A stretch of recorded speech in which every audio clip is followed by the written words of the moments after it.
aterabiderik gabe daude oraindik ere Mitxelinen, Gasteizko eta Lasarte Oriako lan gatazkak ez baitute jarrerak hurbiltzeko urratsik egin lan ituna adosteko negoziazioan. Sindikatuek ez dute babestu zuzendaritzak aurkeztutako azken proposamena eta grebara deitu dituzte bi lantegietako langileak gaurko. Erosteko ahalmena berreskuratzea da protestan diren langileen aldarrikapen nagusia. Eguerdion guztioi, 12 pasata iritsi da gurean gaur magazinari heltzeko unea. Gaurkoan lan gatazkak izpide. Mitxelinek ehuneko 12ko soldata igoera eskaini du datozen 4 urteetarako, ehuneko 5koa 2023an, ehuneko 3koa 2024an, ehuneko 2koa 2025an eta ehuneko 2koa baita ere 2026an. Sindikatuek nahi dute ordea soldata kontzeptu guztiak inflazioarekin lotzea, baita lanaldia murriztea eta behin-behinekotasuna murriztea. Nerea Gartiak azalduko digu. Goizeko 5etan hasi dira lehenengo elkarretaratzea Gasteizko eta Lasarte Oriako lantegietan. Gasteizen zentraleko iturriek Elkorreo egunkariari adierazi diotenez, ekoizpen lerrotan ehuneko 83ko jarraipena izan du grebak. Arabako hiriburuan kokatuta dagoen lantegian 3.300 langilek lan egiten dute. Kamioientzat eta obra publikoetako ibilgailuentzat gurpilak egiten dituzte. Gasteizen gutxiengo sindikalak egin du greba deialdia. Hau da, ELA, LAB, ESK eta CGT sindikatuek langile batzordearen babesik gabe. Komisiones Obreras, UGT, CESIP eta CCM sindikatuek osatzen dute gehiengo sindikala. Azken asteotan greba bertan behera uztea eskatu zuten, baina ez dute lortu. Gipuzkoako lantegian berriz 500 langile daude. Kasu honetan lana uzteko deia langile batzordeak egin du. LAB, Komisiones Obreras, UGT, ELA eta CCI sindikatuek hain zuzen ere. 4 greba egun egingo dituzte ekainean eta uztailean, gainera goizeko 9:30 auto-ilara bat osatu dute Lasarte Oriako kaleetan, eta arratsaldean berriz manifestazioa egingo dute. Mitxelinek ehuneko 12ko soldata eskaera eskaini du datozen 4 urteotan. Sindikatuek nahi dute ordea soldateko kontzeptu guztiak inflazioarekin lotzea. Horrekin batera lanaldia eta behin-behinekotasuna murriztea eskatu dute.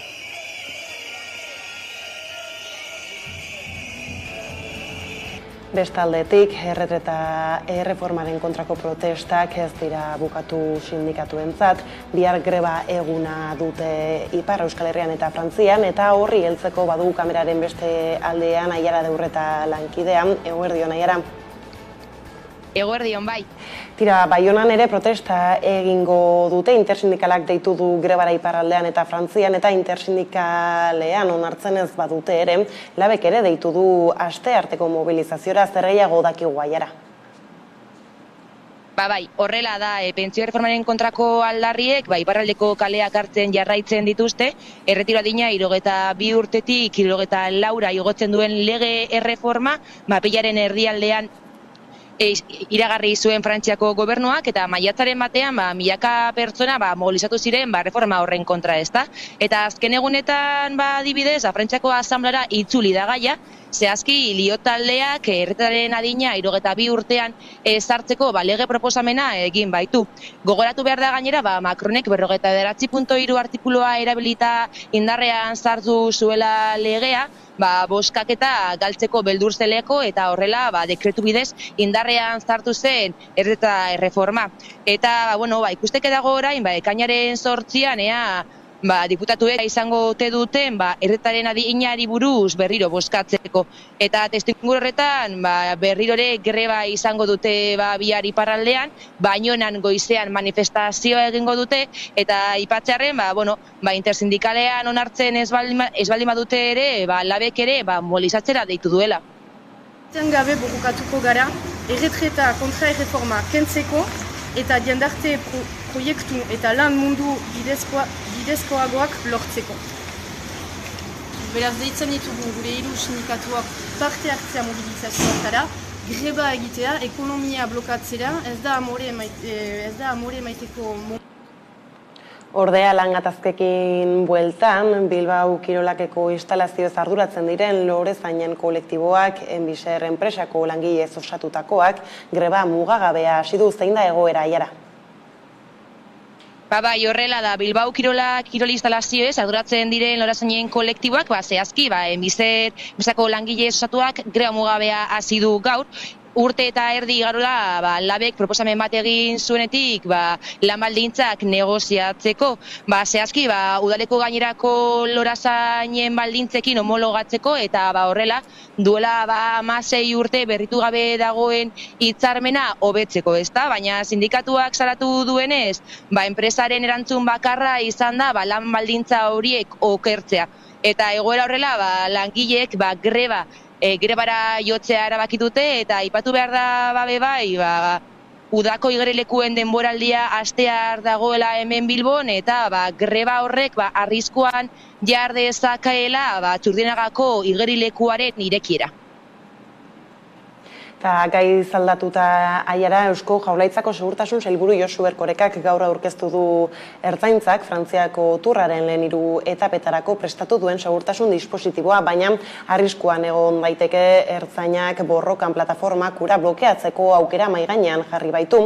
Jaurlaritza soldati igoera bat negoziatzeko prest agertzen ez bada testuinguru horretan Inigo Urkullu lehendakariak Arkautin egindako ekitaldia baliatu zuen mezu bat bidaltzeko atzo.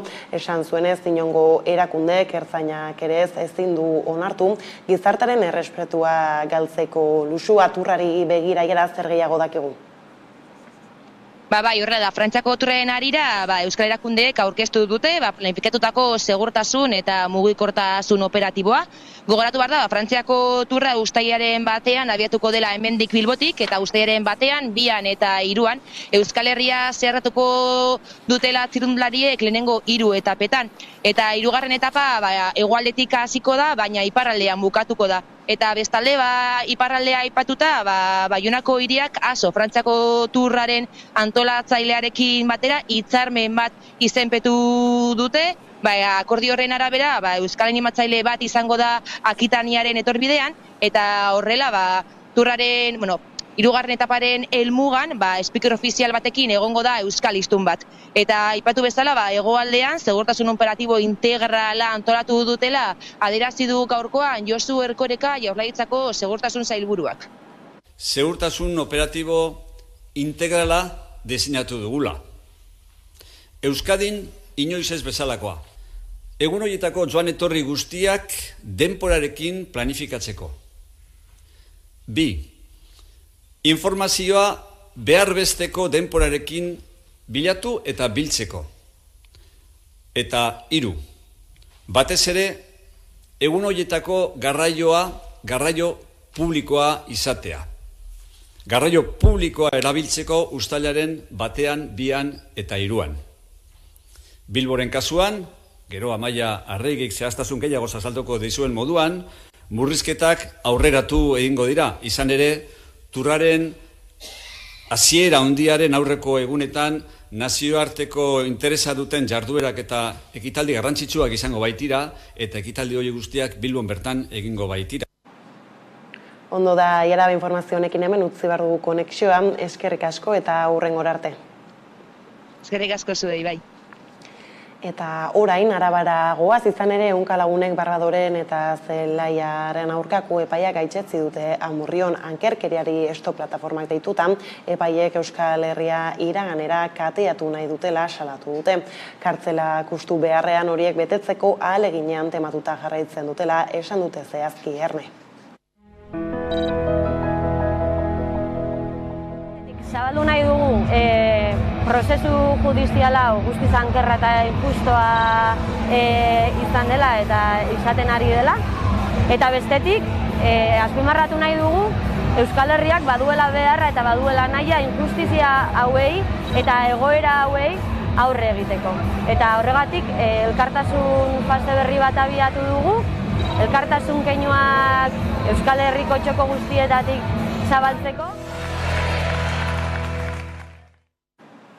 Politikarroko bestelako gaiei helduta berriz, EAJak eta PSek akordioa itxi dute Araban eta Gasteizen aldundietan eta udaletan koalizio gobernuak osatzeko akordioa itxi dute bi alderdiek. Legution jeltzaleek aginduko dute eta PPren babesa beharko dute Gasteizko eta Oiongo alkatetzak eskuratzeko PPek berriz Bastidako eta Guardiako alkatetzak berreskura ditzake.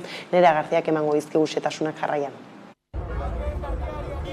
PSek eta EAJak baieztatu dute EAEko foru eta toki erakundeen gobernagarritasunerako akordioa adostu dutela.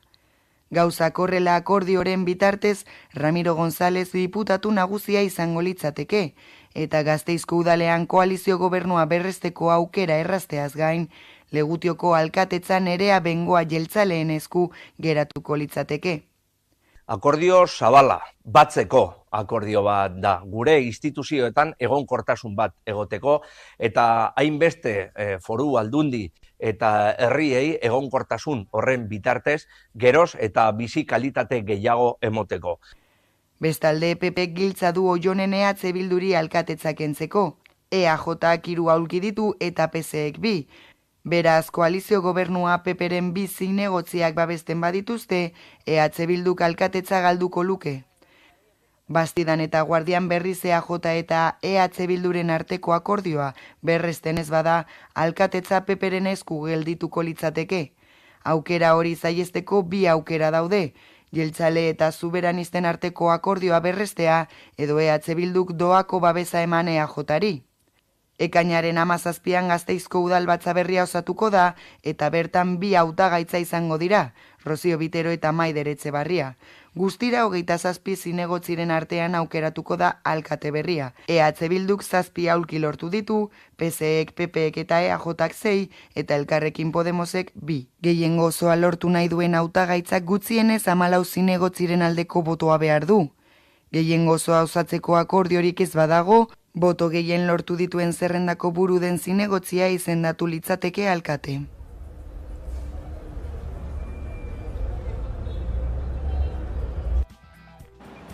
Gipuzkoan berriz foru gobernuan sartu nahi du PPek. Mikel Lezama Gipuzkoako PPren hautagaiak adierazi du Eider Mendoza jeltzalea aldu nagusi izatea nahi dutela, baina PPren botoak ez dituela doan jasoko Udane Arbeo.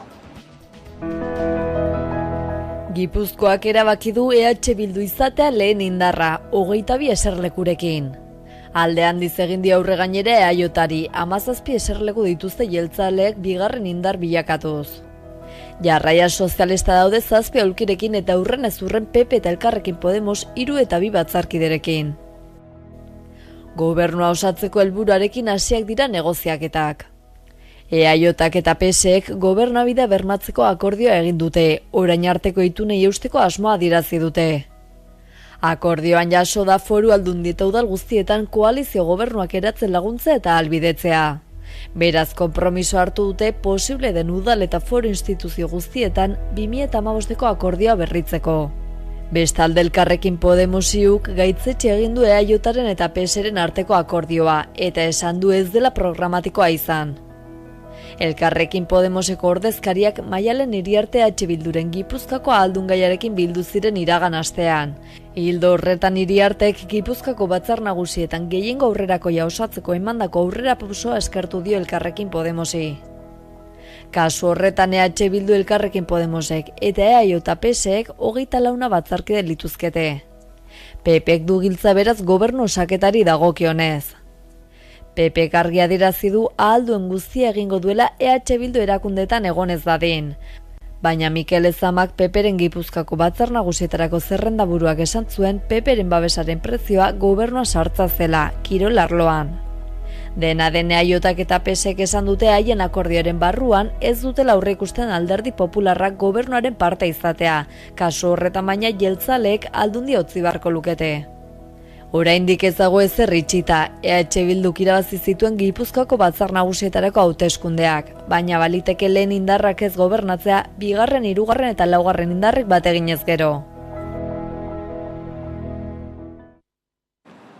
Hezkuntza arlora salto, Euskal Hezkuntza lege berriaren inguruko eztabaidak aurrea darrai, eta lege hori eztabaidatzen duen hezkuntza batzordeak hitzorduz betea du astea. Adituen agerraldiekin jarraituko du, eta horiek joan den apirilaren 25 Eusko Jaurlaritzako Gobernu Kontseiluak onartutako testuari egiteko dituzten ekarpenak entzuteko aukera izango du.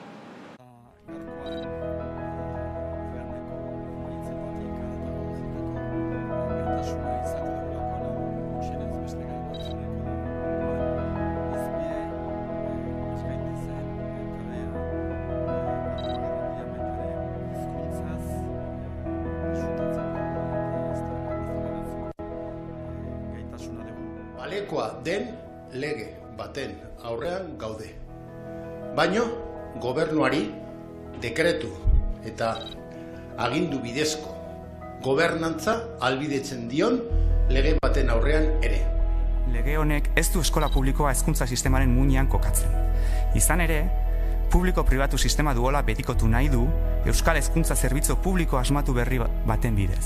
Legeak jasotzen baldin badu hezkuntza akordio horretan jasoa genuena, legea balekotzat joko dugu. Osoko zuzenketa bat aurkeztuko dugula lege honen aurrean. Ereduak aldatzen badira hori definitu egin behar da. Ontxe bertan ez daude legearen testuan.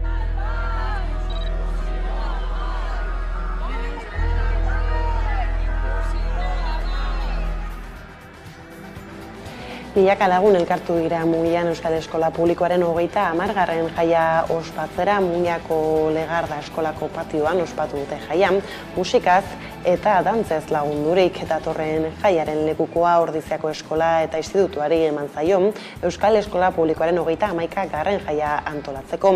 Eigeko arbidez adierazi duenez, urtez urte gero eta lagun gehiago biltzen dira Euskal Eskola Publikoaren jaian, eta horrek erakusten du Eskola Publikoaren hezkuntza komunitatea gero eta ahaldunduago dagoela. Aldarrikatu dutenez, Euskal Hezkuntza sistema eskola publikoan oinarritu behar da, bai edo bai.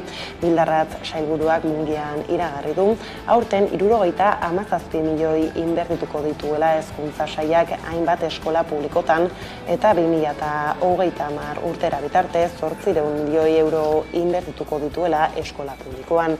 Eskola publikoaren indarra nabarmendu du horrela, eta etorkizun bikaina duela azpimarratu, datorren hezkuntza legeak ahalbidetuko duelako gehiago sustatzea eta eraldatzea. Zaldibarko zabortegia berriro erortzeko arriskua dagoela ohartarazi du Jaurlaritzak. Jaurlaritzak eskatutako txosten geologiko batek agerian utzi du zein egoera kaskarrean dagoen Zaldibarko zabortegiaren orubean. Geologia eta geoteknika larrea SM enpresak egin du txosten teknikoa udaberrian, eta ohartarazi du zabortegia ez dagoela batere egonkor, ez da ura estaltzeko lanak egin ostean ere. Hain zuzen datu bat eman du erori zenean 2008 otsailaren 6an 1,6 zen Zaldibarko zabortegiaren segurtasun faktorean. Orain berriz 1,15 da. Parametro horrek irristatze indarra neurtzen du, eta bat baino txikiagoa denean, esan nahi du irristatze indarra handiagoa dela egiturari zutik eusten dioten indarrak baino. Jaurlaritzak eskatutan egindako txosten hori fiskaltzara helarazi dute, eta ark ohar bat igorri dio Berte Recycling 2002 SM-ri, lehiaketa eta likidazio prozesuan dagoen zabortegiaren kudeatzaileari kontuan eduki dezan. Horrez gain, Eusko Jaurlaritzak Zaldibarko zabortegiaren gainean industrialde bat eraikitzeko aukera aztertu zuen. Horren froga da Sprilur agentziak Trion hirigintza aholkularitzari aukera horren inguruan eskaturiko ikerketa. Ark baina ez zuen aholkatu arrazoi ugariengatik, gainera argudio horien artean baina ez da ageri Joaquin Beltranen gorpuak bertan dirauela ehortzita. 2008ko otsailean Alberto Saloluz eta Joaquin Beltran langileak maldan bera eraman zituen Zaldibarko zabortegiaren hondamendiak. Horren harira irekitako bigarren auzi judiziala beste 6 hilabetez luzatu dute. Gutxienez aurtengo bendura arte luzatuko da, eta beraz 2008ko azaroan ireki zenetik 3 urte baino gehiago beteko dira. Durangoko epaitegiak emandako autoan egiaztatu da dagoeneko 13 pertsona daudela gertakari horiengatik ikertuta. Gertatutako ingurumen delitua aztertzen du auziak. Lan istripuari buruzkoa, Berterreko 3 arduradunek biktimen familiekin eta fiskaltzarekin egindako akordio batekin amaitu zen. Akordio horren bidez, 6 hilabeteko kartzela zigorra hartu zuten beren gain, zuhurtziagabekeriazko homizidioagatik.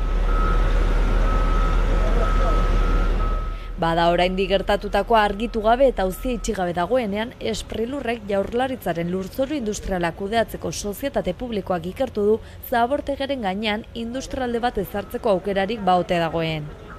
Horrek argi adierazi du ezinezkoa dela hainbat arrazoi medio.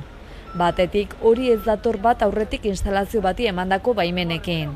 Sprilurrek honela dio hitzezit txostenean. Lurraren egoera geologiko konplexuak arazoak dakartza lurzoruen egonkortasunari dagokionez. Beraz, Zabortegian aurreikusitako erabilera berri horiek okupatzea ez da bateragarriek giza segurtasun eta osasunarekin. Bada arrazoien artean ez da ageri Joaquin Beltranen gorpuzkia bertan lurperatuta dagoela oraindik. Behin Jaurlaritzak duela 2 urte bilaketa behin betiko bertan bera utzi eta gero.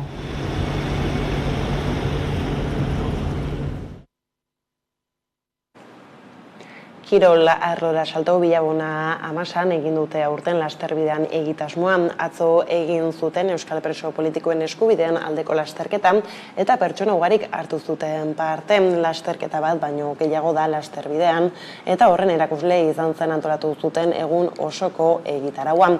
Duela 10 urte antolatu zuten lehen aldiz lasterbidean Oiartzunen egin zuten 2013ko lasterketa eta urtero toki desberdinetan egin izan dute.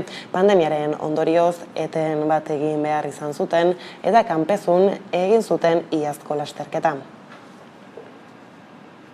Eta honetaz aparte, kirol arloan asteburuan gertatu direnei erreparatzeko kameraren beste aldean dugu Jon Hernandez, kirol kazetaria. Eguerdion, Jon. Eguerdion, Carolina. Tira, asteko Elordiren garaipenari helduko diogu Jon, azken orduan deitu zioten txapelketa jokatzeko eta txapeldun dugu orain nola iragantzen atzo buruz buruko partea Bilboko Bizkaia pilotalekuan.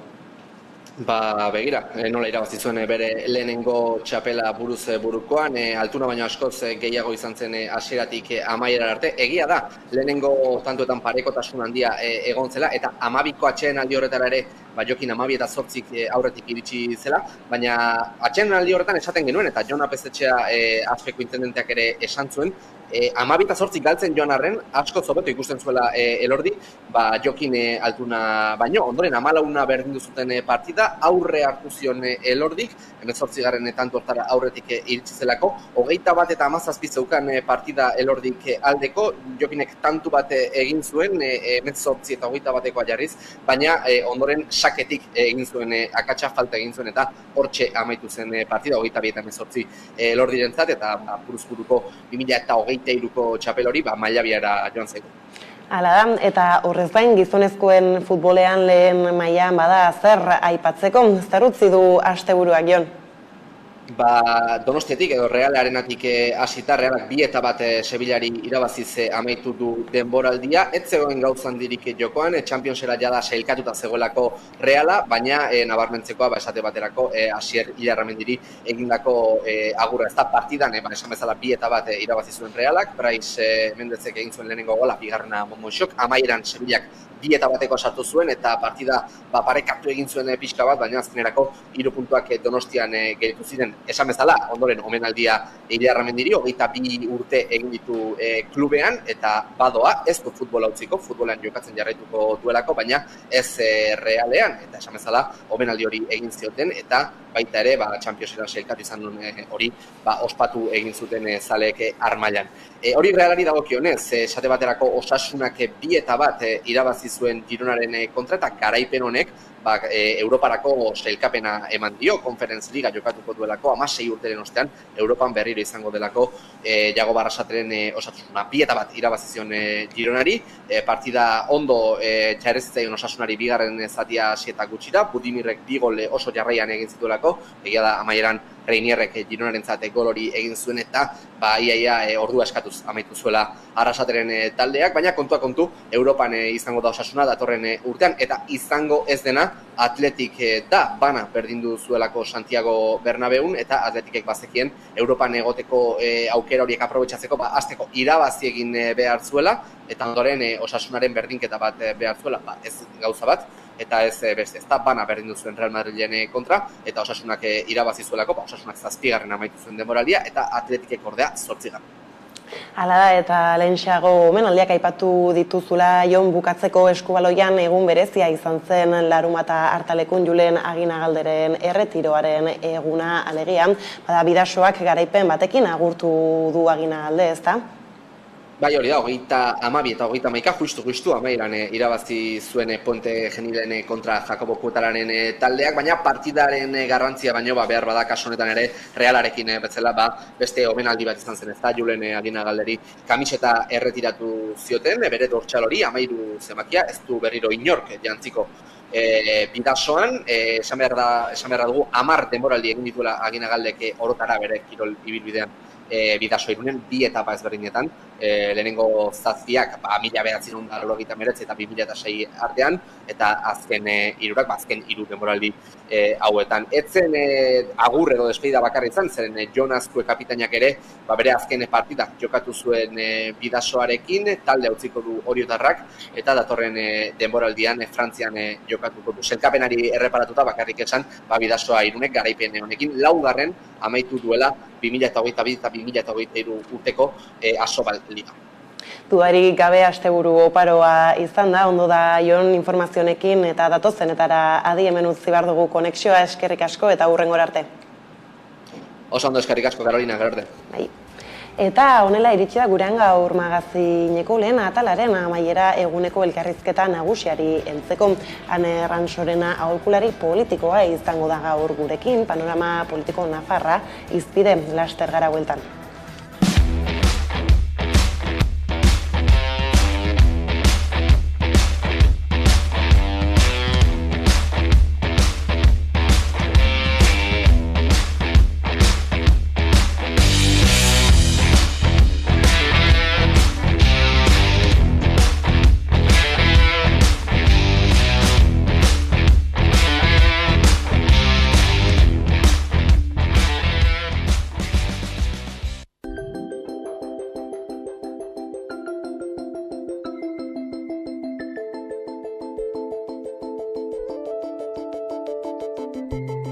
Sorpresa zu etortzea?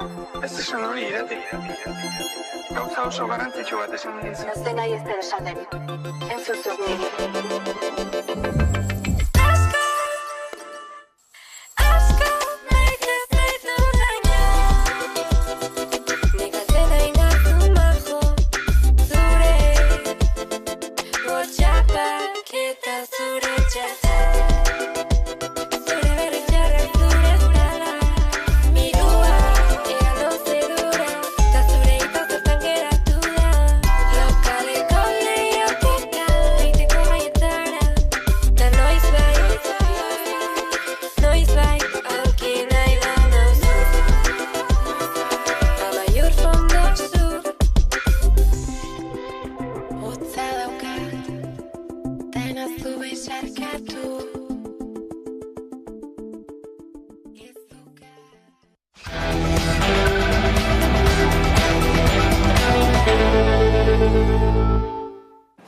Amabiterdiak iritsi direla heldu zaigu eguneko elkarrizketa nagusiari heltzeko unea eta horretarako hemen dugu gaur gurekin Ane Ransorena aholkulari politikoa eta ondo etorria ematea aurkitzen zaigu ezer baino lehen eta gero aipatza ez nola helduko diegun maiatzan 28ko emaitzei eta batez ere ondorenei lehendabizi eta batez ere Nafarroara begira horre ikusi dugu ez nola parlamentuari dagokionez Maria Txibitek argi duen Euskal Herria Bildurekin ez duela batu ere egin nahi bidea egin nahi du geroa bai, eta zurekin Nafarroarekin, hala ere ez, zer usten du honek agerian?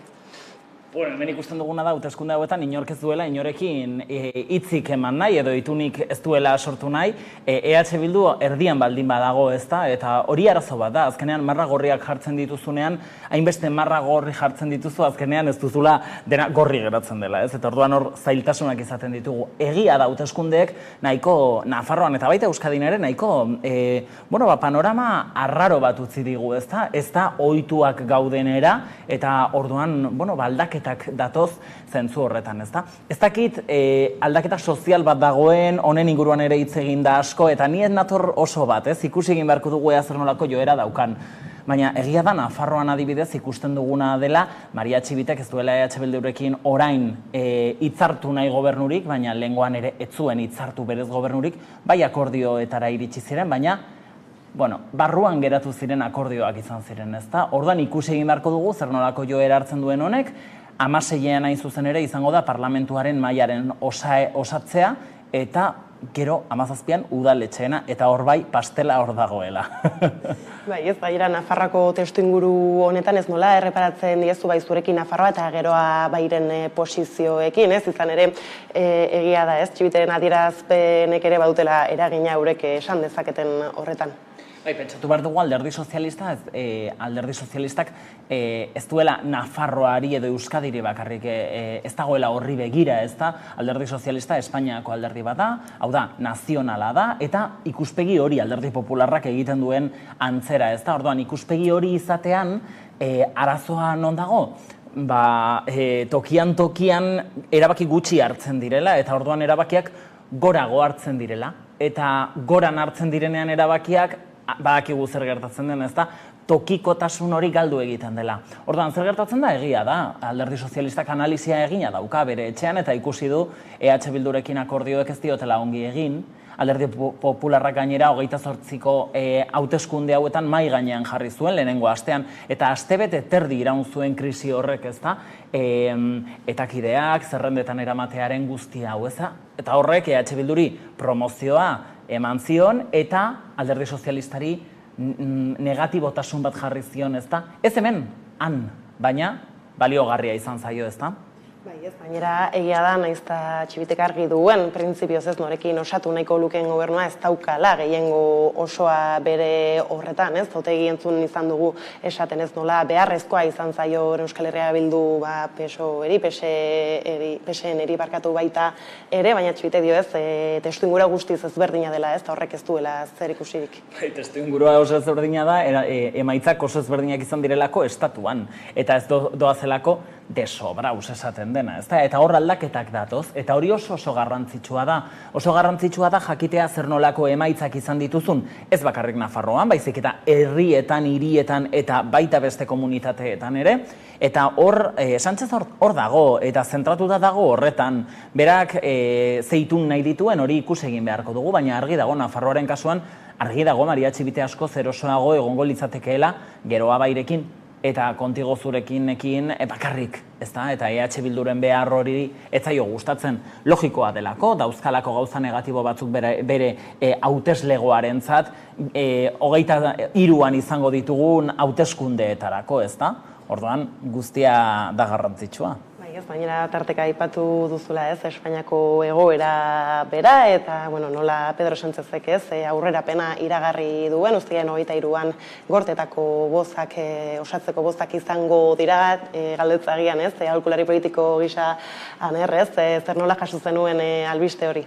Guretzako oso interesgarria da, ez horrelakoak gertatzen direnean eta zer nolako eszenatokia uzten duen, ez da, ez digu eman denborarikia, naiz eta analizia egiten ari garen, ez digu denborarik egin analizi hori gardentasunean egiten, ez?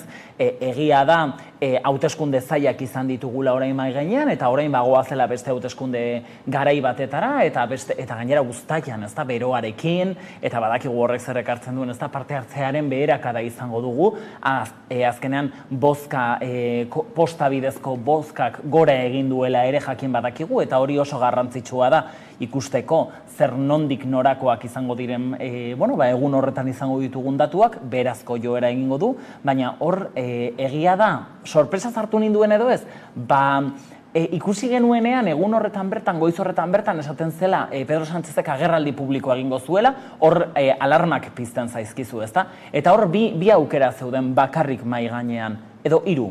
Bata, bere dimisioa, Pedro Sánchez ezagututa ez nuen ideia horretan asko sakondu.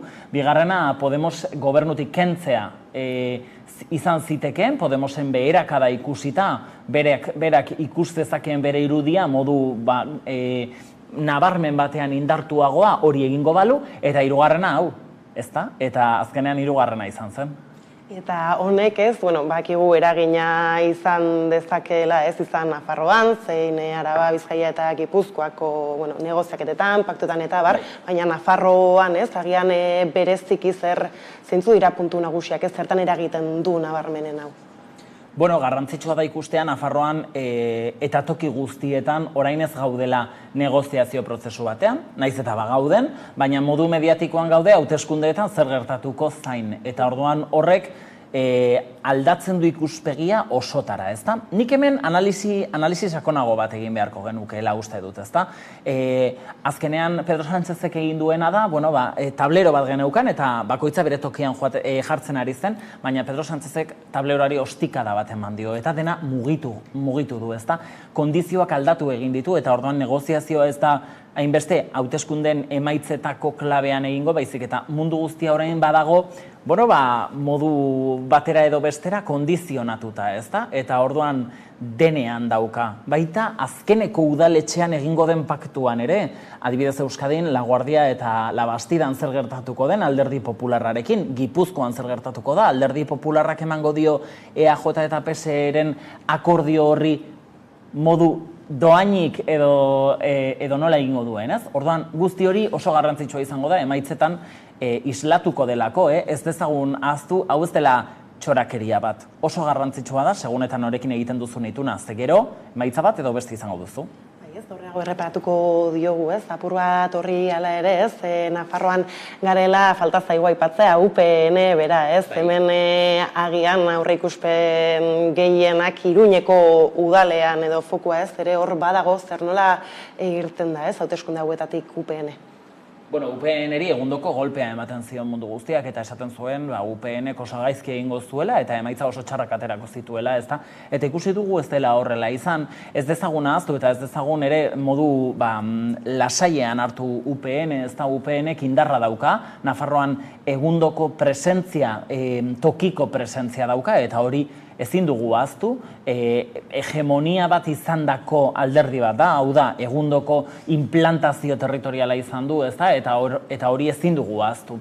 Egia da Javier Esparzak mezu handi bat bidaltzeko aukera izango duela orain, hau da, denek hiltzat ematen zutena ez da hil, baizik eta nahiko ongi atera da, ezta? Eta horrek indarra emango dio bere hauteslegoan, ezta? Alderdi Popularra, Vox ere sartu dira parlamentuan, orduan horrek ere parlamentuari emango dio nolabaiteko informazio aldetik edo komunikazioaren aldetik emango dio nolabaiteko garrantzia edo interesa, ezta? Pizteko aukera. Gainera esan genezake ez bestelako kanpaina, da horre kanpaina batean, dagoeneko murgilduak garen honetan, Iruñako udalak baduela, foku mediatikotik asko baita ere, eta zentzu horretan pentsa daitek ere, PSNek nahiago duela UPN gobernuan beste alderdi bat baino? PSNek nahi duena da gobernua bere izatea, udaletxean, ezta? Eta nik esan nuke ez duela nahiago, ez du nahiago Kristina Ibarrola bertan egotea, ez duena nahi da, Asiron egotea. Hori argi eta garbi dauka, ezta?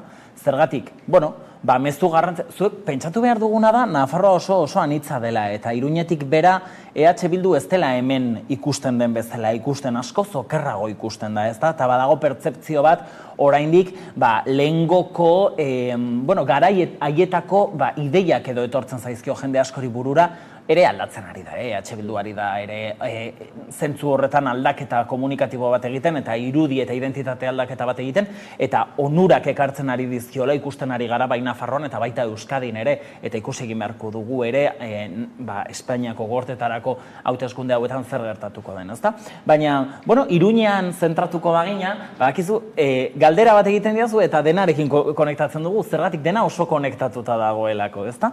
Eta hor, nik uste dut garrantzitsua izango dela ere Iruñean hirugarren bia hori Koldo Martinezek mai gainean, geroa bai jarri duena, mai gainean ezakit noraino joango den edo ez, badakit hitz egiten ari direla euren artean eta negoziazio baten bila dabiltzala, baina bueno, Asironek ere argi eta garbi esan du gaur goizean, bueno, EH Bilduk bi plano ezberdinetan ikusten dituela Iruñeko udala alde batetik eta beste alde batetik Nafarroa, ezta? Eta orduan hori oso interesgarria da ere ikusteko gauza toki batean gertatzen denak ez diola eragingo besteari, ezta? Eta hor ea zer gertatuko den. Nik Asiron ikus dezaket alkatetzan. Ez dakit orain edo datorren urtean, ze horre aldaketak egon daitezke, Kristina Ibarrola orain ez dut ikusten, baina agian bai, badakizu hemen dena, ate guztiak irekita utzi behar dira, badaezpada, baina nik uste dut azkenean akordio bat egongo dela. Alderdi aurrerakoiek egingo dutela paktu bat. Ez dakit zer nolakoa, ez dakit nori izango den alkate, baina beraientzat oraintxe hori gutxienekoa dela esan dute, ez da? Garrantzitsuena da, bueno, aurrerakoia izatea. Gainera horre ikusten genuen ez, nola Elma Saizek ere ez, bere burua aurkezten zuen alkate zara, baina tira ez, entzun dugu PSN esaten ere agian Koldo Martinez babesteko prest ere egongo litzatekela ez, zerrira edukitzen du honek, agian gainera ez, bestelako foku bat piztu zaio geroa bairi ez, joku honetan ez denean espero ez, eta agian geroa bai ere Iruñako alkate zara iritzi daiteke.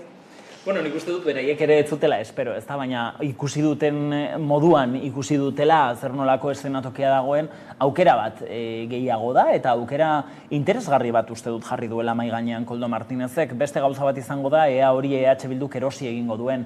Ze oso erraza izango zaio alderdi sozialistari hori erostea, bueno, izan daitekelako aukera bat, gero Nafarroako parlamentuan ere beste aukera bat izan ahal izateko, baina EH Bilduk erosi behar du. Ez dezaguna ahaztu, EH Bilduk dituela bozka gehien eta zinegotzi gehien Iruñeko udaletxean alderdi aurrerako ari bagara, ezta? Eta orduan beraiek daukate giltza hori argi dago eta akordio batez baldin badago ez da ona izango beraientzat, ez da aurrerako jentzat ere ez, Kristina Ibarrola izango dugulako alkate, ezta? Eta hor hausnarketak oso ongi egin behar dira eta ez dut uste eserleku kontutaz aritu behar direnik, hainbeste, baizik eta programaz, eta zer nolako joera izango duen 4 urte egon behar garelako, ez da orain bozka eman eta kito, ez 4 urte osoz, udaletxe batean ez dago aurrerapen elektoralik edo hauteskundeak aurreratzeko aukerarik, orduan 4 urte osoz egon behar dira, eta ez dakit horrek ere nolabaiteko inestabilitatea ematen dio gobernuari, ez da? Gainera orain programa bera aipatu duztula ez, zenbat ari garen entzuten, siglak, ala programa, eta ez, zer ematen zaion garrantza, eta ez Nafarroan bakarrik ez, EAen ere antzekoa ari da izaten batzuetan ez, medioetan gain hartzen dabilen diskusio hori, edo, ez dakit esan ez, ezaten genuena ez, bi bloke horien edo bi kontzeptu horien arteko ezberdintasuna ez nola, erreparatzen diozu hori ez dakit komunikatiboki bakarrik ez, bidea duen horrek, ala gero eragin sakonak izan ditzaken. Pentsatu behar duzu azkenean hemen, hauteskunde gauean ikusten duguna izaten dira zenbakiak. Eta hurrengo 2 asteetan egiten duguna da zenbakiak batu. Bat bestearekin eta ikusi zer nolako emaitzak ateratzen diren, ezta? Programak garrantzia asko galdu du politikan, ezta? Lehen politika askoz ideologikoagoa zen, orain ez horren beste, ikusten dugu adibidez, badaudela alderdiak bozka dezaketela bai alderdi popularrarekin eta bai alderdi sozialistarekin, ezta? Eta bueno, hor nik uste dut, hori ere oso interesgarria delako, zezuk segun eta ze helburu daukazun batekin edo besteekin, itunak egin ditzakezu, eta nik uste dut hori ere politika badela, ezta? Nik marra gorrien alde ez dut inoiz egiten, ez zait iruditzen interesgarria denik marra gorriak jartzea, gainera hauteskundeak baino lehenago nik Ni oso kritiko atera naiz ere Alderdi Sozialistak egin duenarekin adibidez Iruñean. Nik uste dut horrelako marra gorriak ezin direla jarri eta gero ere oso kritiko naiz Alderdi Popularrarekin hemen Euskadin egin dituenarekin, ezta? Ze azkenean mezu bat eman duzu, gero Madrildik beste mezu bat eman dizute, orduan oso zaila da horrelakoetan gauzak ongi egitea eta transparentziaz edo gardentasunez egitea gauzak, ezta?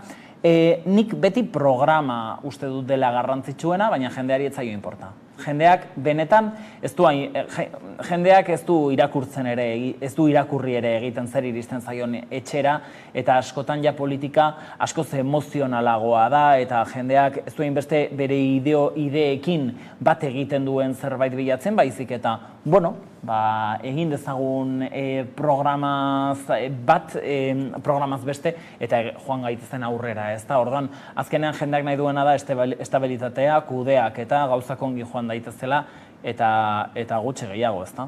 Bai ez, baina kudeak eta horri heltzeko ez, egin izan dute adierazpena, bai PSek kasu honetan, eta EAJak ez da nola gobernabilidade horri eusteko, eta bueno, apur bat ez, konfiantzazko eurek ez, konfiantzazko ditzen dioten batuketa horri jarraipena ematekoa, hasieran ez, aipatzen zenuen, eta ikusi genituen ez, alderdiak justu 28 gauean, batzuk ospatzen, aldaketak iragartzen ez, oso harin, agian aldaketak iragartzeko, zerrolako aro politikoa ireki da ez, maiatzen 28aren geroztik EAen. Bueno, zuk ez baldin baduzu, egun horretan oso fuerte ospatzen, zuk arazo bat izango duzu, gero zu ez baldin bazara ateratzen. Orduan, argi dago, adibidez, pentsatzen dute EH Bildu zari zarela, EH Bilduk oso pozik hartu zituen datuak, oso pozgarriak direlako datuak, baina egia esan nik analizia hau ere egin dut, EH Bilduk ez du egundoko igoera izan bozketan, bozka kopuruan, baizik eta portzentaian asko igo da, eta zergatik EAJaren alderdi hautesle asko ez direlako joan, ez da, bozka ematera. Hau oso analizi simplea izango litzateke, eta orduak egoteko aukera izango genuke, baina pentsatzen dut gero zerbait egingo duzula. Orduan, garrantzitsuena hemen zer da, analizia egiterako orduan ikustea, bai, EH Bildu potentea ateratzen da, hauteskundeetan eserlekuak atera dituelako, eta hori horrela da, eta gainera zoriontzekoa da, lanketa handia egin dute duela urte asko, eta ez da egun batetik bestera egiten den zerbait, eta hori oso garrantzitsua da, ikusi behar da nor dagoen luzera begira eta nor dagoen momentu bakoitzari begira, eta hor adibidez ikusten dugu Podemosek zer nolako golpea izan duen Elkarrekin Podemosek hemen Euskadin, eta toki guztietan, Espainian nahi zuzen ere, eta hor ikusi egin beharko dugu ere bai, egun horretan egiten dituzun, postasun irudi horiek, edo irudikapen horiek, orain nola uzten dizuten, ez da? Ze orain badirudi ez duzula Donostiako, Gipuzkoako aldundia izango eta Gasteizko udala ere ez. Orduan horrek ematen dizu aukera ederra biktima modura irudikatzeko zure burua, ez da? Nola EAJak eta Alderdi Sozialistak PPren babesa izan behar izan duten zuri gobernuak kentzeko, ez da? Horrek funtzionatzen du? Batzuentzat bai, beste batzuentzat ez. Eta orduan azkenean garrantzitsuena da zuri bozka eman dizutenei, horrek, funtzionatzea, hori garrantzitsuena. Bai ez, eta aipatzen genuen bezala, ikusi genuen Euskal Herria Bildu ospatzen, eta gero bestaldetik esaterako ez, Ortuzar ere aritu zen besteak beste abstentzioaz, eta nola, abstentzio datu horiek analizatu behar zituela alderdiak, nola erreparatzen diozu aurten, izan den abstentzio mailari. Parte hartzea klabea da.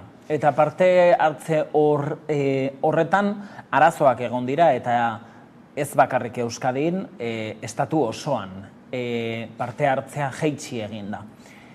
Eta jaitsi egin da gainera gobernuan daudenei gehien bat, ez da? Beraiei jaitsi egin zaia ikustezakegu Alderdi Sozialistak jaitsi duela Nafarroan baita geroa baik ere geroa baik asko zindar gehiagorekin jaitsi du gainera. Kriston golpe hartu duelako, 17.000 boto gutxiago hartu ditu. Euskadin ikusten dugu EAJaren kasuan, ez da, egundoko kolpe hartu duela Alderdi Sozialistak pixka bat ere. Orduan, hor ikusi behar duguna da, oposizioan dagoena gora joan dela. Oposizioa errentabilizatzen jakin duena gora egin du. Zergatik? Nik hemen analizia egingo nuke eta nik uste dut garrantzitsuena dela jendean nazkatuta dagoela. Orokorrean nazkatuta gaudela, ezta? Nekea daukagu eta ikusten dugu arazo bat sortzen dela politikak ez gaituela inbeste errepresentatzen, ez dela gure islada eta ikusten ditugula gutik oso urrun. Eta orduan horrek arazo bat sortzen digu, ze ikusten dugunean nola politika instituzionalak bide bat hartzen duen eta jendeak beste bat orduan pixkanaka parte hartzea behera doa, ezta? Egia da, beste herrialde askorekin konparatuz, parte hartzea egundokoa da, oso handia da. Latinoamerikako herri askotan, derrigorrezkoa da bozka ematea, eta hemen baino parte hartze gutxiago egoten da. Orduan horre nik uste dut hori ere positiboa dela, herri honek bozka asko ematen duelako, ezta? Eta hori positiboa da, jendea implikatuta dagoelako. Baina jeisteak niri arduratu egiten hau, eta egia da gehiago jeitsiko dela. Uztaian baldin baditugu gainera, piztinara joatea, igual interesgarriago izango delako, ezta? Hauteskundeetara joatea baino, baina animatu egin behar da ere parte hartzera, nik uste dut hori garrantzitsua dela. Etorri zait burura, agian ikusiko ditugula politikariak ondartzetan kanpaina egiten ikusteko daukagu hori. Mango lidateke, hori ikusten baldin badugu kanpaina zer nahi duzunik esatea, ze baten bat ez dakit banik oso ongi geratuko zaion ez dakit ondartzara joatea, ez? Bueno, ez dakit. Eta lehenxago ez nola aipatzen genuen, suertatu dela PP, suertatu zaiola PP-eri, giltza eskuratzea, hainbat tokitan, kasunetan ez EAJ-ari bereziki aginteak emateko, leku importante askotan gainera. Honek gero Espainiako panoramari begira, eta bertan jokatzen diren partideak erreparatuta desgastea suposatu alde bertoko EAJ eta PSeri? Nik esango nuke ez. Azkenean,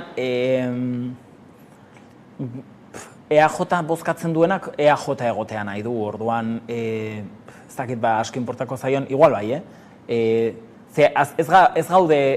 gara esaten ari alderdi popularra sartu egingo denik gobernuetan, esaten ari garena da, egun batean, esango duela bai, nik bozka baiezkoa ematen dut. Ez da, egun batean, baina gero hori 4 urtetan aztu egiten da. Beste zabat izango da, uztailaren 23an aztu egingo zaion jendeari edo ez, nik uste ez, ze EH Bilduk gogorarazi egingo digu egunero. Baina hori izango da, izango dugun eszenatokia, ez da? Nik uste dut, alderdi popularrak irabazten baldin baditu hauteskundeak edo gutxienez Voxekin batera gobernua baldin badauka Espainian, EAJak esan du Voxekin ez duela ezer jakin nahi eta orduan ez diola babesa emango, baina azkenean badakigu EAJaren papera zein den Madrilen eta Euskadiren defentsa egitea da eta Euskadirari dirua ekartzea da bere helburua Madrilen hain zuzen ere, orduan itunak oso ezberdinak dira, segun eta ze helburu duzun, hemen bat da eta han beste bat. Doako babez ez, ari dira asko eta asko hitz egiten, ez? Besteak beste justu ez, Gipuzkoan agian ez, nola, Iturgaizek berak ere esaten zuen, ez? Eta zuk marra gorri ez hitz egin duzula, ez? Ez duela doako bozkarik edo doako babesik eman gura, ez? Zer ambiente sortu dezake honek? Baina gero ere Kukagamarrak gaur edo atzo esan zuen, EH Bilduk ez duela lortuko ezer bere esku badago, ez? Orduan, Iturgaizek gauza bat esan du, gero Mikel Lezamak beste bat, egia da Mikel Lezamak ongi egin duela, ez? Esan du haizu, nik kiroletako eserleku hori nahi dut, eta, nik uste dut Mikel Lezamaren perfilare oso ezberdina dela, alderdi popularra hitz egiten ari garenean nik uste dut ere lortu duela, ez? Alderdi popularraren beste diskurtso bat plazaratzea, baina Kukagamarrak ate hori itxi egin du. Itxi edo, aukera eman dio EAJ eta alderdi sozialistari modu zuzenean aizu, lasai, Mikel Lezamak nahi badu ere, zuek ez baduzu ikusten lasai egon, ez da ezer gertatzen, EH Bildu dagoen bitartean, ez dagoen bitartean guk zuei babesa emango dizuegu, orduan, nik uste dut ere, ongi dago, azkenean bere bozkekin euren botoa eta hor nik ez dut gaizki ikusten, azkenean bakoitzak egin behar du bere botoekin nahi duena eta momentu batean alderdi popularrak EH Bilduri baiezkoa eman nahi baldin badio ere, ongi egongo litzateke, azkenean bere bozkak dira eta euren erabakiak behar dute izan eta gainera, esan nahi dut, hauteskunde kanpainan ez dute gauza bat esan eta orain beste gauza bat, azkenean da koherentziaz jokatzea eta bere hauteslegoak hori nahi du. Eta EH Bildu ez egotea nahi dute, orduan, argi dago. Bai, ez, gainera EAJak eta PS komunikatiboki bentzat, ez dute itziten, eta esan dute argi baita ere ez dutela inolako akordio politikorik edo nolabait esatearren, ez? PP-rekin ikusi dugu, eta aipatu dugu lehentxeago ere ez, nolako kanpaina egin duen EAJak, ez, asko gogortu duela behintzat mediatikoki Euskal Herria Bilduren aurkako jarreran, hala ere ez, aipatzen genuen, batetik horrek ikusleio bat ireki diola Euskal Herria Bilduri ere, hala ere ez, aurrera begira uste duzu datozen hauteskundeetan eta Jaurlaritzakoak esaterako ez, urtebete barru direla EAJak kanpaina komunikatiboa bide horretatik egitea ondo datorkiola? Nik uste dut ez dela inbeste kanpaina komunikatiboaz EAJaren emaitzak ez doazela zentzu horretatik, ez da, nik uste dut EAJak egin duen mezua ez diola horren beste eragin erantzunetan eta emaitzetan, eta nik uste dut hau lehendik datorren gauza bat dela. EAJak aldaketa egingo duela bere diskurtsoan? Segurazki baietz. Ziur nago, horrelako emaitzak ikusita egingo du, baina ez du bakarrik, nik uste dut ez duela bakarrik emaitz aldaketa komunikatibo bat egin behar, baizik eta organikoki ere aldaketak egin behar dituela, eta hor ikusi egin beharko dugu zer nolako aldaketak egite dituen.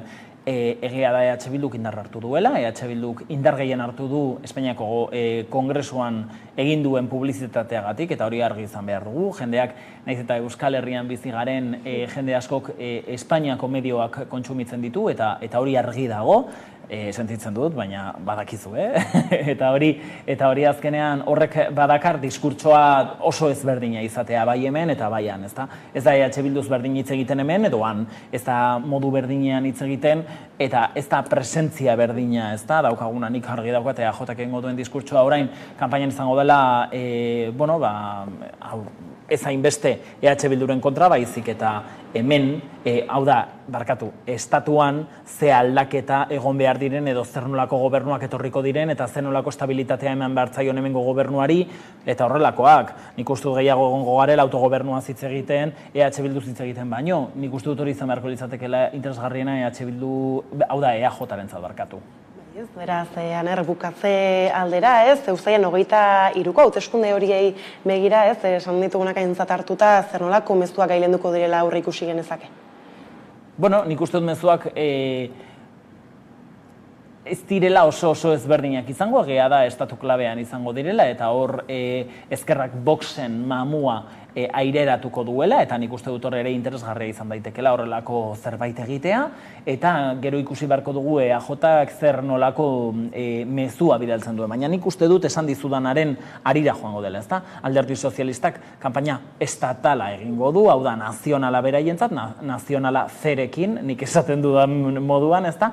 Eta ikusi beharko duguna klabean egongo den Yolanda Díazek Sumar proiektua ea gehitzen duen edo kentzen duen, eta hori ikusi beharko dugu ere, bai gaur ikusi ditugun datuak ikusita, ikusten duguna da, elkarrekin joango balira 41, 42 inguru emango lioketela, eta bananduta joango balira Podemosi 3 ematen diotela, eta Sumarri 22, 24 inguru hortaz. Ikusi beharko dugu, baina interesgarriena izango litzateke hori aber nola osatzen den, ez da, ezker hori nola osatzen den. Bada, adi izango gara dudadirik ez, eskerrik asko Aner gaurekin tartetxo hau hartzearren, eta orain jarraian eguneko solasaldiarekin bueltatuko gara. Haupa ekipo, hemen Jongago Huertaldearen abeslaria. Oingoan hiltzeak kanta aurkeztuko dizuet, izen zala oin dela 5 hilabete plazaratu ingendun lau bat diskaren beste kanta bat.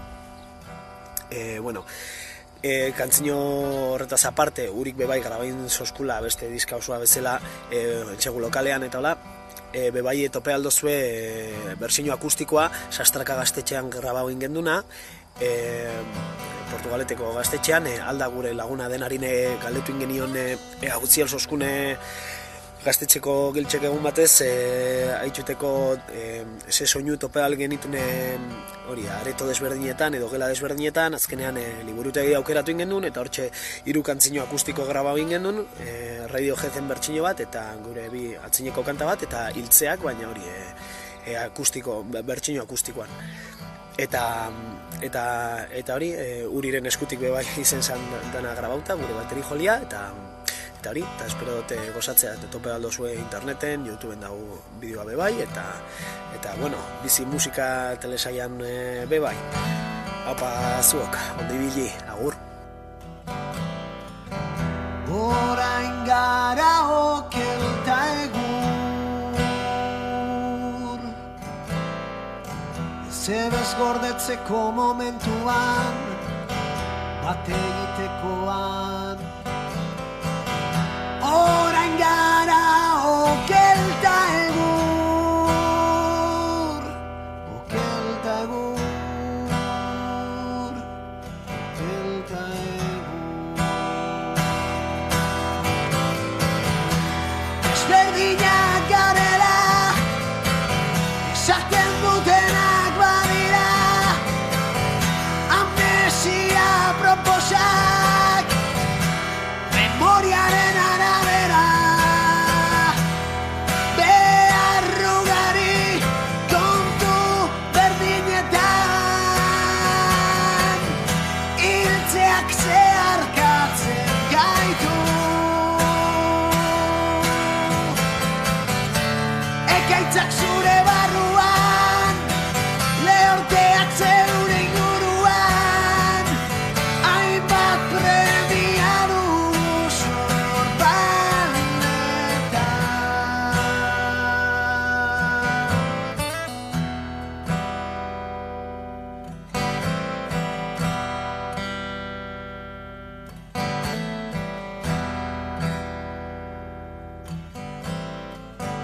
azalak batu egin gaitu, mamiaren garapenaren kontra, zarenaren kontra. Azalak batu egin gaitu, mamiak ez nausegu.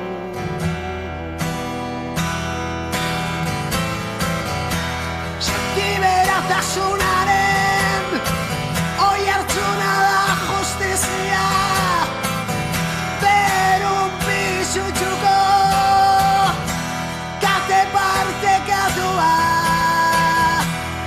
zorrozkiloak geure esportxuan, binak zeharkatzen gaitu. Alegoria gordin hontan aurkitzen du izanaren, ta sortu dugunaren arteko zigorra. Binak hizkuntzak generoak zeharkatzen gaituzten horiek denak, okela eta egurra batzen dituzten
Bada, ordu bata pasata iritsi daguneko solasaldiari heltzeko unea, horretarako hemen ditut Albo Banatan, Estilinares eta Carlos Renedo, ondo etorri. Eguerdion. Eta hasteko tira ez, atzo Amurrion jaso zen elkarretaratze eta protestari begira hasiko gara, izan ere ez, Galder Barbado eta Aitor Zelaia Gaztei babesa ez, adierazteko agerraldia egin zen bertan, nola 4 urteko espetxe zigorra ezarri dieten, badaukagu bideo bat eta helduko diogu gaiari. Zabaldu nahi dugu, prozesu judiziala guztiz ankerra eta injustoa izan dela eta izaten ari dela. Eta bestetik, azpimarratu nahi dugu, Euskal Herriak baduela beharra eta baduela nahia injustizia hauei eta egoera hauei aurre egiteko. Eta horregatik, elkartasun fase berri bat abiatu dugu, elkartasun keinuak Euskal Herriko txoko guztietatik zabaltzeko. Zira ez, ikusten gabiltz adin ezberdinetako jendea ez, batu zela atzo, belaunaldi ezberdinak horrek ere ez, badu zertzana atzean, eta tira ez, bai salaketa nola ez, mantendu nahi den bide mendekari horri ez, kontra agertzea eta nahikoa dela esatea. Bai, prozedurak ekartzen ari dana da, askotan hitz egin dugu, ez da, mai gainean, nola daude zen auzitegiak, nortzuk dauden ez da gobernatzen, eta ez dagoela botere judiziala eta botere politiko, ez daude guztiz desberdinduta, eta are gehiago oso elkarlotuta dauz, eta are gehiago hitz egiten dugunean auzitegi gorenari buruz nondik datorren eta nondik datorren boterea. Eta hau da beste agerraldi bat eta beste erakosteko modu bat, nortzuk dauzkaten boterea, eta nondik oraindik ere ez hartzen den diskurtso mail eta politika espainiarra bat eta gare gehiago, non ipintzen diren pisuak eta zer bilatzen den. Eta hortatik, horrelako ekitaldiak egitea ezinbestekoak dira, eta kesten ari dena da gizarteak zer ekatzen dagoen. Eta ez da bakarrik horrelako ekitaldiak, 28ko hauteskundeek ja asko hitz egin dute da zer nahi duen ez da gizarteak, edo Euskal Herriko gizarteak. Eta zer espero den, eta pixka bat ja nekea. Eta uste dut horrelako tentzioak areagotzen baldin badira, tentzio hau erkarriko egingo duena da polarizazio puntu oso garrantzitsu bat, non ezinezkoa izango da, ez akordioetara iristea baizik eta ez da egitea, edo eraikitzea zerbait positiboa eta sanoa dena. Euskal Herriaren normalizazioa ez, eta eskatzen dena bere horretan, labur esan da, hala ere ez, horretarako bideak naizta ireki badirudi ez duela jarraipenerako arrakastarik beti hormaren bat agertzen delako. Bai, gehiengoaren txate, bada zeo anakronikoa, baina, esan behar du, hau 2019ko auzi bat dela, ez dela hain zaharra, epatu behar da ere bai kasu honetan ertzaintza berak ireki zuela diligentziak edo edukelketak. Argi dago eta nik izute Aitor eta Galder ezagunak ziren 2019tik aurretik euren jarduera politiko batik, eta nik ez dauka zalantzarik horren atzean dagoela, ez izan duen moduan, prozesu judizial baten bitartez zigortzea jarduera politiko bat. Eta uste kasunetan gainera berezia batez ere ertzaintza eta arduran politikoak direnak EAJ ireki dutelako prozesuan, eta gero Madrilen erabakitzea, baina aipatzeko ere bai positibo moduan milaka pertsona elkartzea herri babesa eta babesa dirazteko positiboa dela, eta batez ere argi dagoela mezua, batzuk daudela iraganera begira eta beste batzuk daude etorkizun berri baten bila. Eta espero ezagun baliogarri izatea babes herritarau zabala gelditzeko ankerkeria hau eta Aitor eta Galdere kalean egoteko bere jardura politikoa egiten. Ez gainera aipatzen zenuen ez nola ertzaintzak berak ireki zuen prozedura hau ezagutzen du ez Espainiatik askotan estolderia bezala aipatzen den horren nolako ibilbide politikoa egiten duen Euskal Herriaren aurka nolabait esatearren hala ere zer suposatzen du ertzaintzak berak ez halakoak oraindik ere martxan jartzea. Gero, eta ikusita, ez da, zemozatako berriak eta ertzaintzak zer nahi duen, eta, nik usteet gaudela momentu batean, eta joan gara pixka bat sakonagora, ez da, ze momentutan bizitzen ari garen, eta ze momentutan dagoen Euskal Herriak eta baita ere botere judiziala, polizialak, eta non ikusten ari diren haien papera. Eta ze motatako indarra eman diogun. Adibidez, poliziaren eskaerari alduta, ze motatako boterea eman dizuegun, zuek ikusteko zuen botere maila eta eskatzeko nahi dozuena orduan. Hori da, zen eta boterea eman dizuegu, eta berdin gertatzen da botere judizialean, eta are gehiago hitz egiten dugunean botere judiziala estatu mailan. Non ezin izan da, desberdin du zen izan den botere politikoa, botere judiziala, botere poliziala, eta elkar lotuta egon dana. Eta horrela estrategia desberdinak erabiltzen dira kontrol sozial baterako, eta kontrol sozial konkretua egon da bereziki Euskal Herria mailan, eta gainera 4 urteko atziropena beti ere pentsatu egin behar dugu horrelako gorrotatzen ditu konparaketak zen eta prozedura bakoitza da prozedura, ezta? Baina ikusten baldin badugu eta konparatzen baldin badugu adibidez bestelako indarkeriak erabiltzen dagoen beste edonor zenbat urteko kartzela dagoen eta ez dut erabiltzea nahi sistema penitentziado eta punitibo bat erabili behar dugunik. Baizik eta nola eraiki baita ere kartzela eredua eta sistema penitentziarioa nola berreiraiki. Baina egia da konparaketan nola sortzen den eta 4 urteko zigorra izatea, uste dut, zigor oso garrantzitua eta benetan berrikustekoa, eta hortatik gizartea eta uste dut Euskal Herriak nola zein dagoen bultzada oso garrantzitsua da. Gaur momentu batean, uste dut, eta nago soziologikoki hitz egiten, bultzada markatzen dagoena da etentzioa egotu egingo dela, eta ziur dago. Eta gero ikusiko ditugu zer gertatuko den hurrengoa dute eskundeetana, eta horrek segurenik ekarriko egingo duena da polizazio gehiago ekartzea, polizazio gehiago ekartzea ekarriko duena da ez eraikitzea, ez akordioak heltzera, ez izatea, ez da momentu batean gelditzeko eta benetako eztabaidak eraikitzeko. Eta horrelako jarrerak mantentzen dutena da tentsio puntu maila hori areagotzea. Eta erabiliko dute, ez da alderdiek erabiltzen dute horrelako egoerak bereziki haien onurako eta nahi duten diskurtsorako eta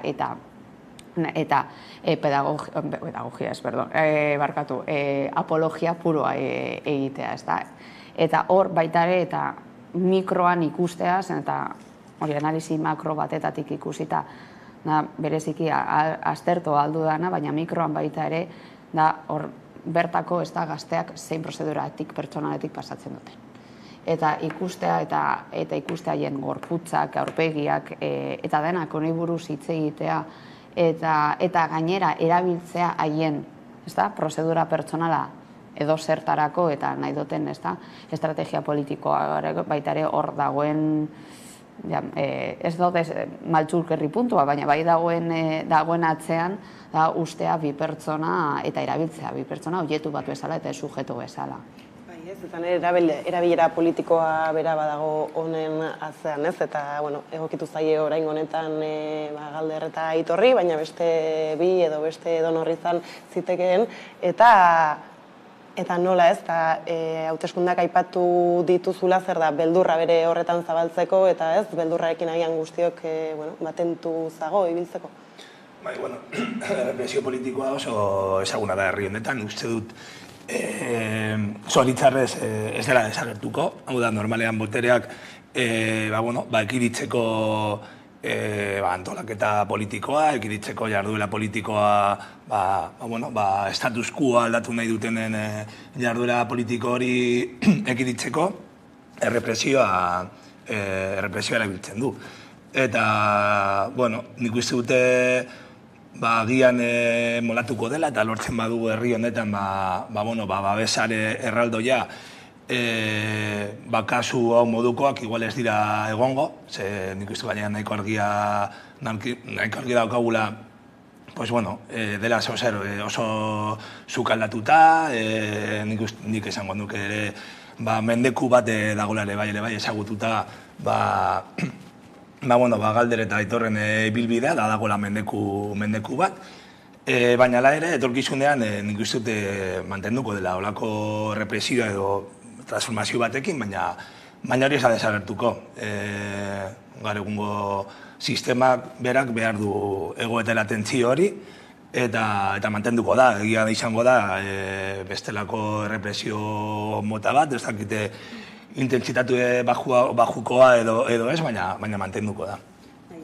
Jarraituko dugu auzi hau eta etorri daitezkenak baita ere. Eta gaiz aldatuta, aipatzen nola, indarkeria matxistaren biktimak babesteko protokoloa gogortu egin duten Araban hau gertatu da ez, azken erailketa matxistaren ondotik, oraingoan ez, esan duten nola, ertzainek atxilotu egingo dituztela ez, agindua betetzen ez duten gizonak.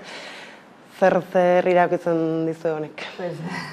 Beti bere, ez da, gaztelaniaz esaten da, después de visto todo el mundo listo, ez da, badirudi ez dagoenean, ez da, gertatzen ez denean horrelako hilketarik ez dira protokoloak benetan aktibatzen eta benetan hausnarketa sakon bat egiten.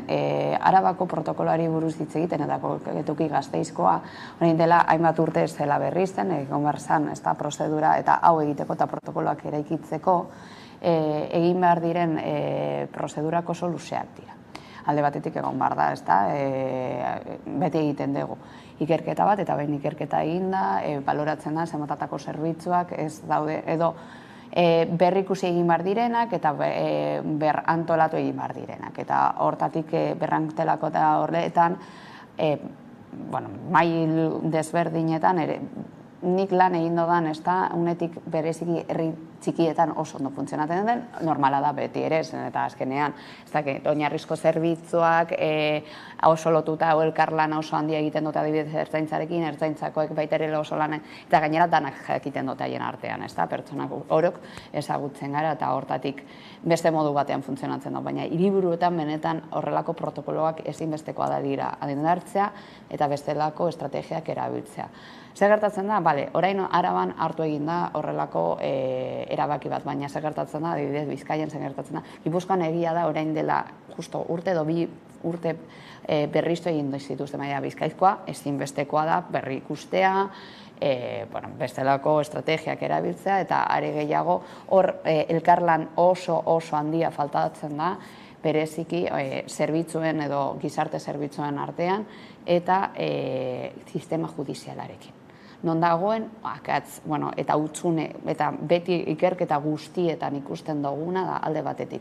Osasunean, osasun sisteman, informazio asko galtzen dira, galtzen da, are gehiago, baita ere kaso asko galtzen dira, zen eta igual, adibidez, bertoko medikuari esaten zaio zerbait, baina gero hori ez doa inora, hortetik, osasun sistemarekin elkarlan gehiago falta da, eta ja bereziki, eta lehen, begira, elkar lotzen dut lehenengo gaiarekin, espaitegietan zenbat lan falta den. Alde batetik genero ikuspegiaren aldetik, gero kasuak ez galtzeko, galtzen dira pila bat, eta sustraian nola dauden auzitegiak eta nola dauden epaitegiak, esaten dut sustraian da kulturalki nola eraiki egin dira, eta hori nabaritzen da gero horrelako kasuetan. Eta hemen bai, adibidez ez dakit,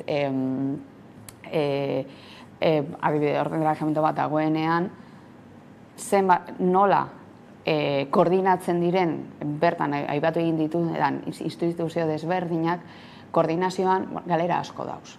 Edo informazio soilik pasatzeko. Edo birmibitazio batera ez eramateko. Hemen faltatzen dira hainbat estrategia batez ere galerak daudezen koordinazioan eta bereziki nola pasatzen den informazioa leku batetik bestera.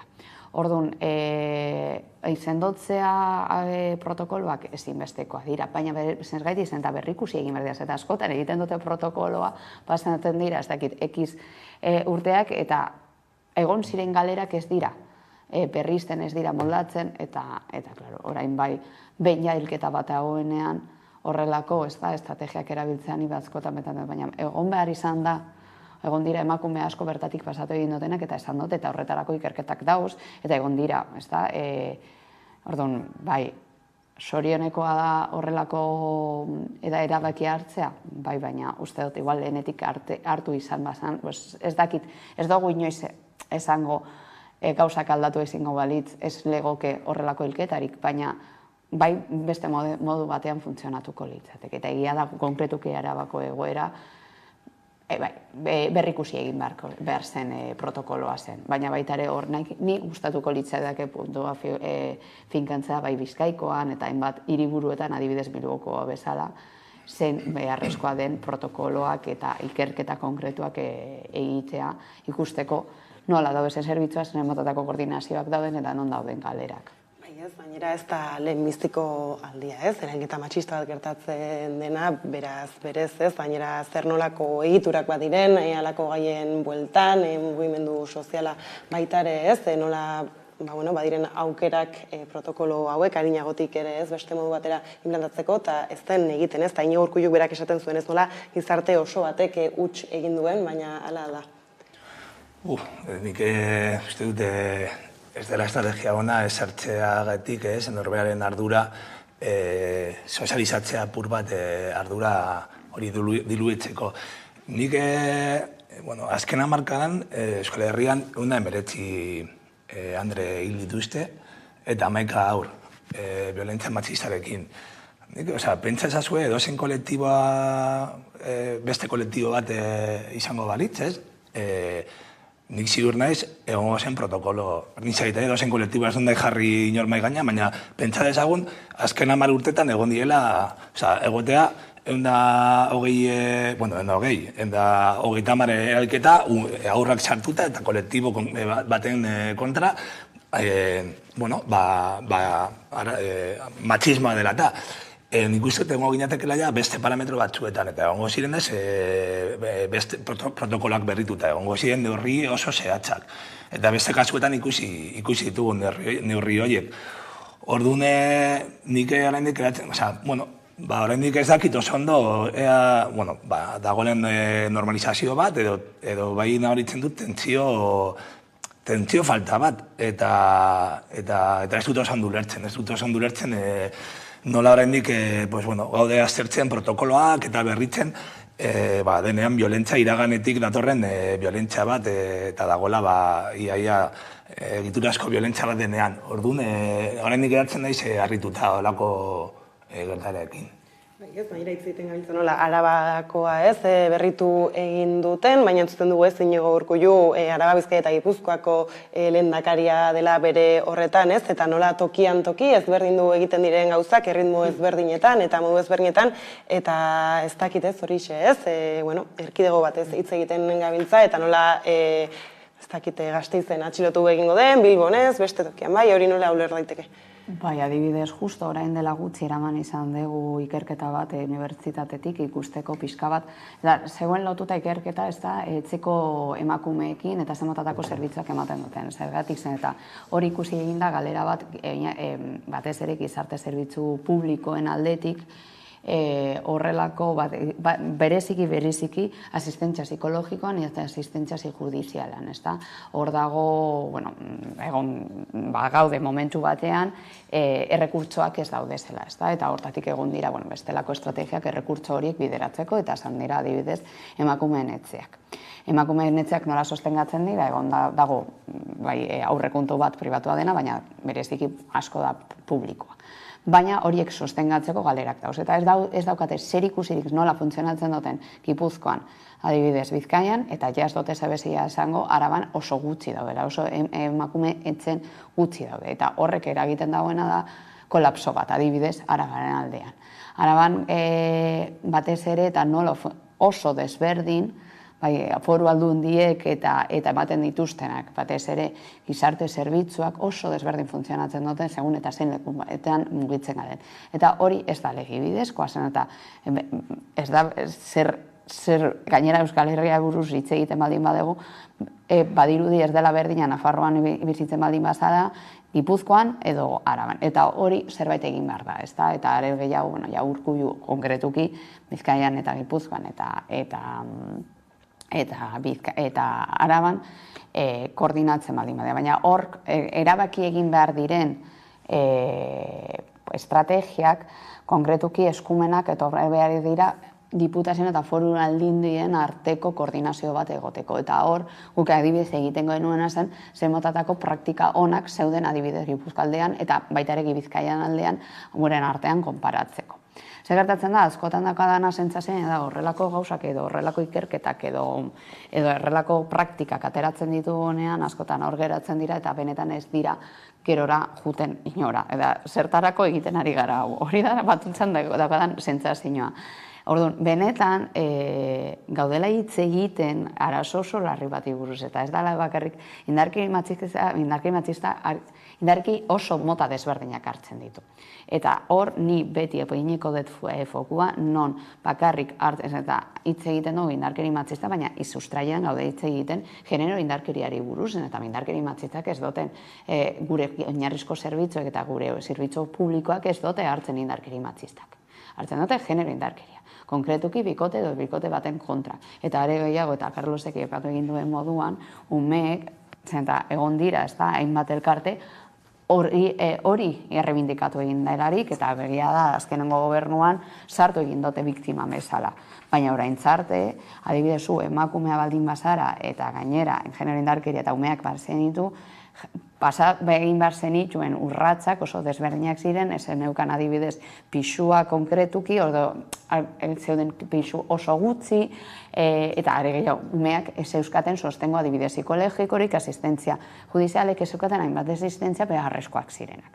Orain gauzak aldatu egin da, baina oso epe labur pasatu egin da hori benetan gauzatzeko. Eta ni beti ere pentsatzen ari naizena da, ostras, ez dakigu zer gertatuko diren hurrengo hauteskundetan, baina ibilbidea nik oso beltza ikusten ari naiz batez ere erronka honekin lotuta. Orduan, bai proteksio bat egiten dugu oinarrizko zerbitzuek, gizarte zerbitzuei eta horrelako ekimenei, edo segun eta ze markatuko duen estatuak, gero hori eragina zuzena deko gure adibidez zerbitzuetan. Eta oso ipagarria, dala, dauzkagun zerbitzuak ez direla nahikoak, errekurtso bai pertsonalak eta baita ere errekurtso teknikoak falta direla, baina oso errepresentatiboak direnak. Eta ez gara, dagoen egoerari nire lejos heltzen, baina luzerako faltatzen zaigu benetan egitea sare sakon bat eta konkretu bat. Eta beti bintzea fokua gaudela hitz egiten genero indarkeriari buruz eta ez indarkeri matxistei buruz hitz egingo bagenu, sartuko lirateke oso indarkeri desberdinak, datuak desberdinak izango lirateke eta bestelako zerbitzu oso konkretuak erabili beharko genituzke. Baina ikusi genuen justu azken orain dela 3 urte inigo Urkulluk ez berriz ere lehendakari gai izate hori ez, hartzen zuenean nola, berdintasun ez dakit konkretuki ez nola esaten zaio, baina nola bazegoen ez lehendakaritzaren arduran baita ere, eta hori kendu egin zuen lehendakaritzaren arduretatik berdintasuna, emakunde ere ez, asarre agertu zen ala ere, eta horrek bermatzen zuen ulertzen dudan ez transversalitatea bera, gainerako ez, saietan presentzia izatarena hori kendu egin zuen, beraz ez, alako erabakiak hartzeak ere badirudienean, ez? Lanketa bat egiten dela, hor sartzen dela, eta berriz ere atzera egitea, denbora osoan, ez? Bai, nik uste gainera, hemen askotan komentatu duguna, ez da bakarrik uste badakagula, edo bai lortu, mugimendu feministak lortu duela, bizibilizatzea dagoen arazoa orokorrean eta egotea agendan, baina gero sartzen garenean ja neurri zehatzei begira, hor ja ikusten da ez, agian batzuk daudela gehiago argazkiari begira edo arago diskurtso orokorrean, baina gero sartzen garenean ja neurri zehatzei begira, hor ja ez gaude egin ados, edo ez dira bideratzen behar diren estik izan duena, ez? Errekurtsoak, dirua, neurriak, formakuntza hemen esan dugula askotan. Orduan, nik zetor dagoela pizka bat ere arazoa, edo ematen dugu saltua eta pasatzen dugu argazki edo pose batetik benetan errekurtsoak bideratzea eta ustea, aitortzea Euskal Herrian badagoela mugimendu feminista bat eta badaudela teknikari eta pertsonak formakuntza batekin eta horiek izan behar diela prozesu feminista aurrera emango dutenak edo bestela ez dugu aurrera egingo. Eta gaiz aldatuta beste kontu Urkullutaz ez da barrez hitz egiten gabiltzala tarteka nola, goiz honetan Erkorekak aurkeztu egin du ez, nolako segurtasuna jarriko duen Frantziako aurtengo turraren bueltan, ez nola lehenbiztiko 3 etapak Euskal Herrian diren, eta horixe erantzuteko, ez, zentzu horretan Urkullu kezkatuta azaldu zaigu ertzaintzarekin edo ertzaintzak duen herritarrengan ez pertzepzioarekin ez nola ezin duela galdu gizartaren errespetua esan duen ez da nola iristen dizuen alako edo nola erreparatzen dizuen honi?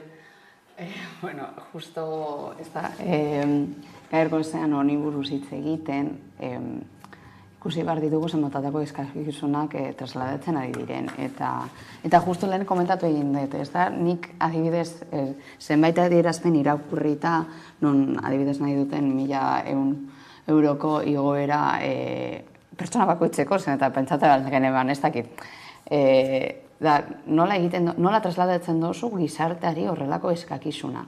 Ni benetan pentsatzen dut, non badaude pertsona asko ez direla ez da 1.000 eurotara heltzen.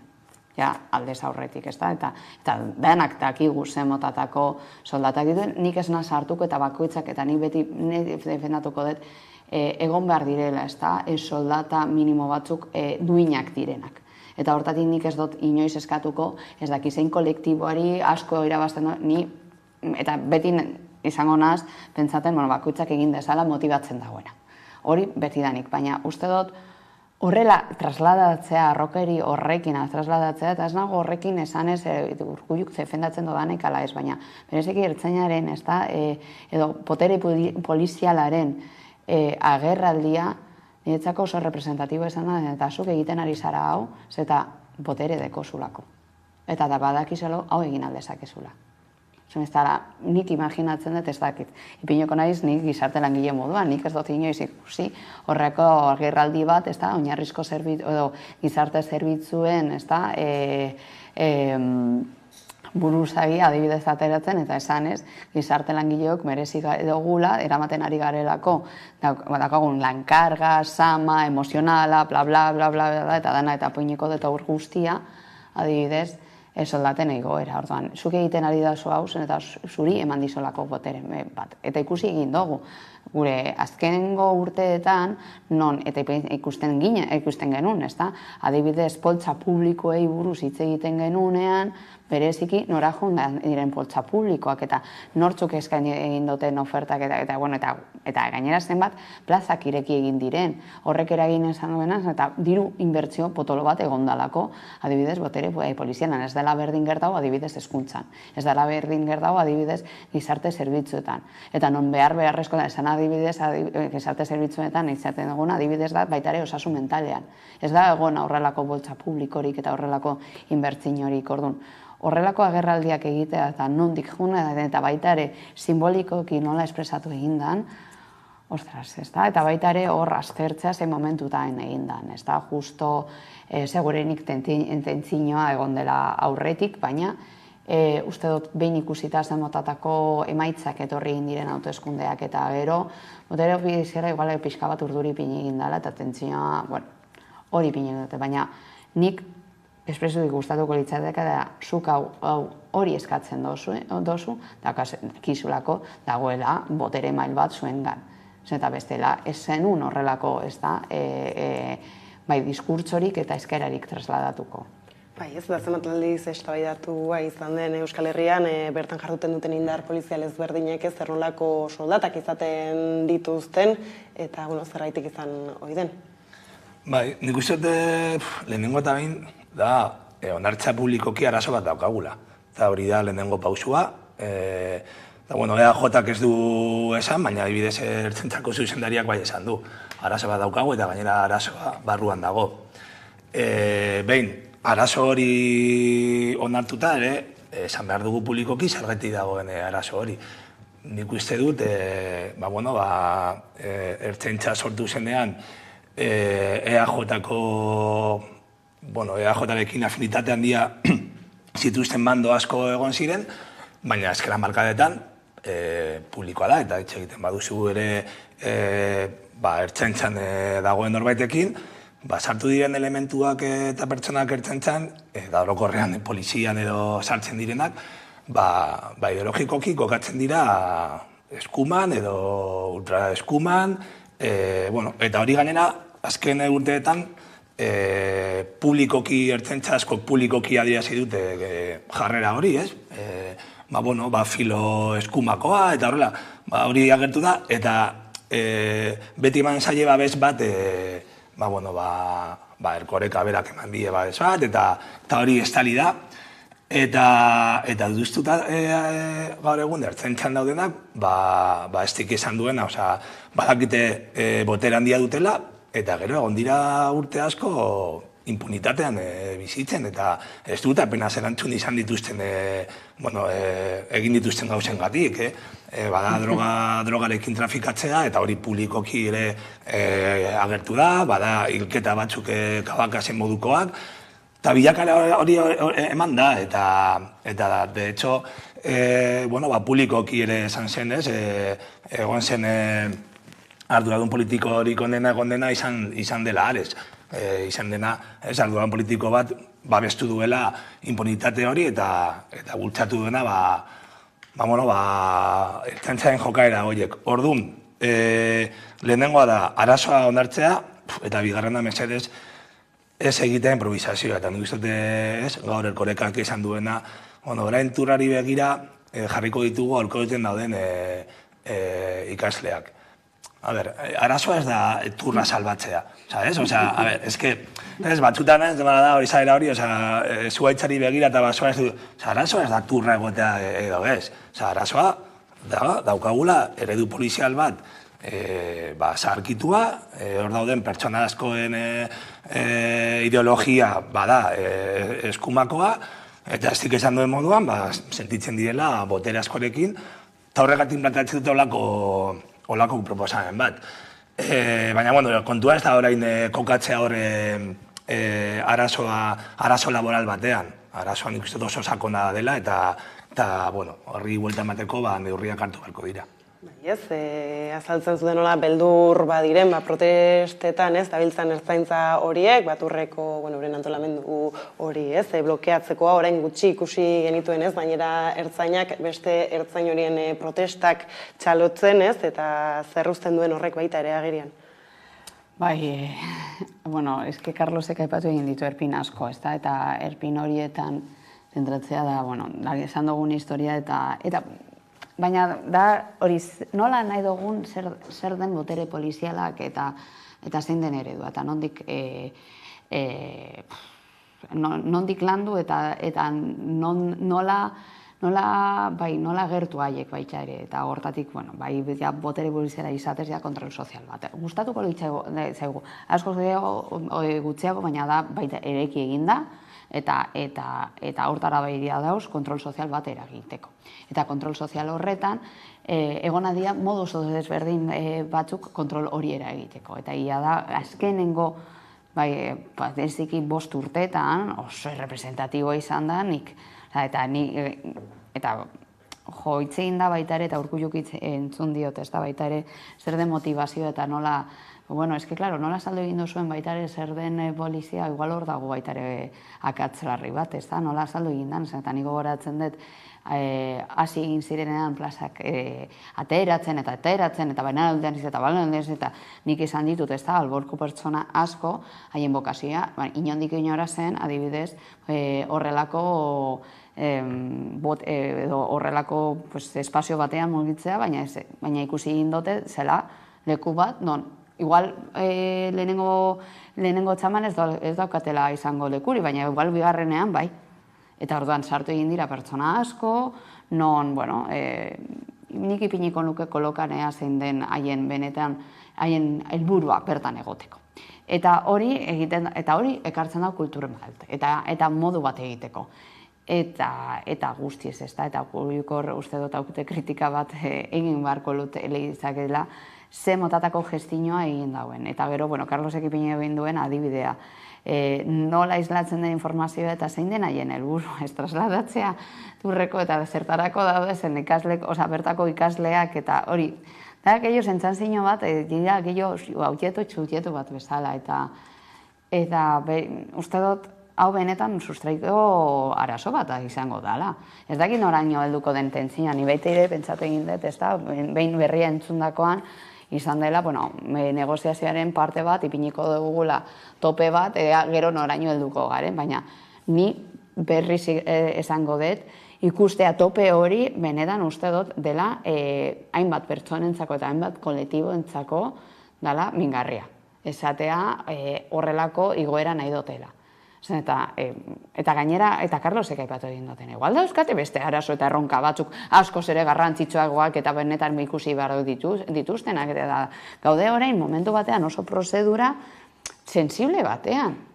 Eta horrelako agerraldiak egitea, momentu hain sensible batean, igual ekarria egin dezakena da tentzino gehiago, eta batez ere erabiltzea hainbat alderdien aldetik, ez da, apologia modun eta segertatzen ari den ertzainarekin, uste dut, igual, baita ere, zer dagoen atzean, esan zen kultura dagoen atzean, orain momentu honetan hori agertzeko eta momentu honetan horrelako erronkak ipintzeko.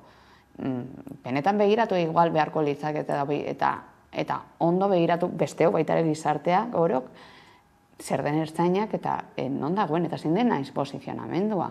Eta bereziki Euskal Herriari, igual, momentu honetan ez da eman behar den pausua. Eta daukagu erronka oso garrantzitu bat, are gehiago, orain hilabete bat ja ez da hilabete eta erdi bat geratzen.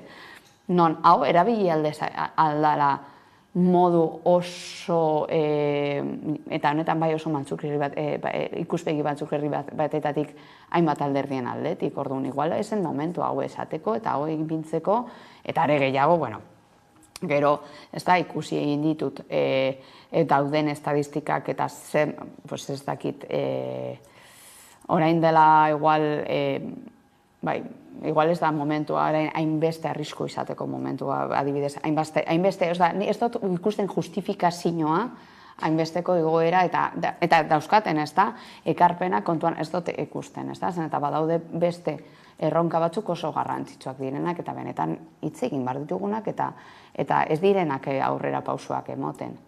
Eta esaten zenuen bezala zer suertatuko litzateken ez beste gizarteko beste sektore batzuetan hau onartuko balitzez, baina Erkorekak berak ez, aipatu gulen nola hainbat protesta egiten dabiltzan ez, euren aldarrikapen hauek azaleratzeko, tartean ez, Gasteizko tranbia blokeatu zutela, nola bertaratu ziren beste protestan ez, ziren beste ertzainek ez, ondo ikusi zutela, beste momentu batzuetan ez, egoera berdintxu egatik, normalean ez, behar ginen protestetan ez, jipoituak ere izan diren, eta jarrera oldarkorrak izan dituzten, eta Erkoreka ez, atera da auta gero hitz egiten ez, nola baztertu egin beharko duela ez, izan daitekeela ordenamendu juridikoaren kontrakoa ez, txalotzen zuten ertzain horien jarrera ez, hala ere horrek ere oraindik agian ez, tentsionatu dezake gehiago, eta aipatzen ditugun ez, hitz egin beharreko hainbat kontu horiek atzean utzi. Baina nik uste oso berandu datorrela, hau da, kontua da, beti eskatu dena, ez? Poliziak ere behar duela marku bat, ez izateko, ez dakit nola esan, beti ez, eskatu dena kaletik identifikazioa egotea, grabatzen direnean, neurriak hartzea, eta hemen ez da ezer egin, eta hori ikusi da, manifestazioetan, ikusi ditugu, gauza batzuk direla, violentzia erabiltzea gratuitamente, denetarik eta ez dira neurriak hartu.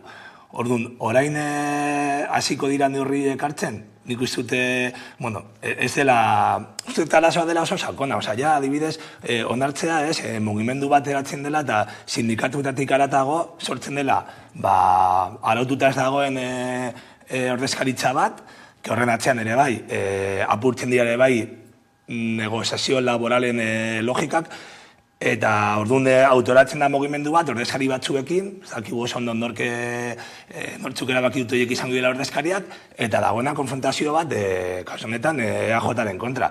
Baina horregatik ez dut hartzen ez dagoela benetan arazo laboral bat. Nik uste dagoela bestelako pultxo bat, eta zuzenean daudela, zik izan duen moduan. Botere asko daukagu gaitasuna herri hau gelditzeko, eta ez bada hori kontrolatzen, etorkizun batean izango ditugu arazo oso larriak herri honetan. Eta nik ez dute gainera, botere batzuetatik estali direla, polizian eta ertzaintzan gertatzen ziren gauza larri asko. Eta uste herri honetan, hitz egiten badugu Guardia Zibilen inguruan, jende gehienak badaki zenolako asunto zikinak eta beltzak egon diren kuartel horietan, baina berriz beste batzuk egon dira estaltzen, ertzaintzako kuarteletan gertatu diren gauzak izan direla bai oso larriak. Eta horren badaude ateratzen. Orduan nik uste bai behar dela eztabaida politiko sakon bat, poliziaren inguruan, eta pizkate mugatzeko asunto hauek. Agintariek nor babesten duten, ezta? Gero honetaz aparte, AJaren agintari ezberdinak aipatu ditugula tarteka, ez? Hauteskunden ondorengoetan, gauden honetan badirudi geroz eta argiago badaudela, ez?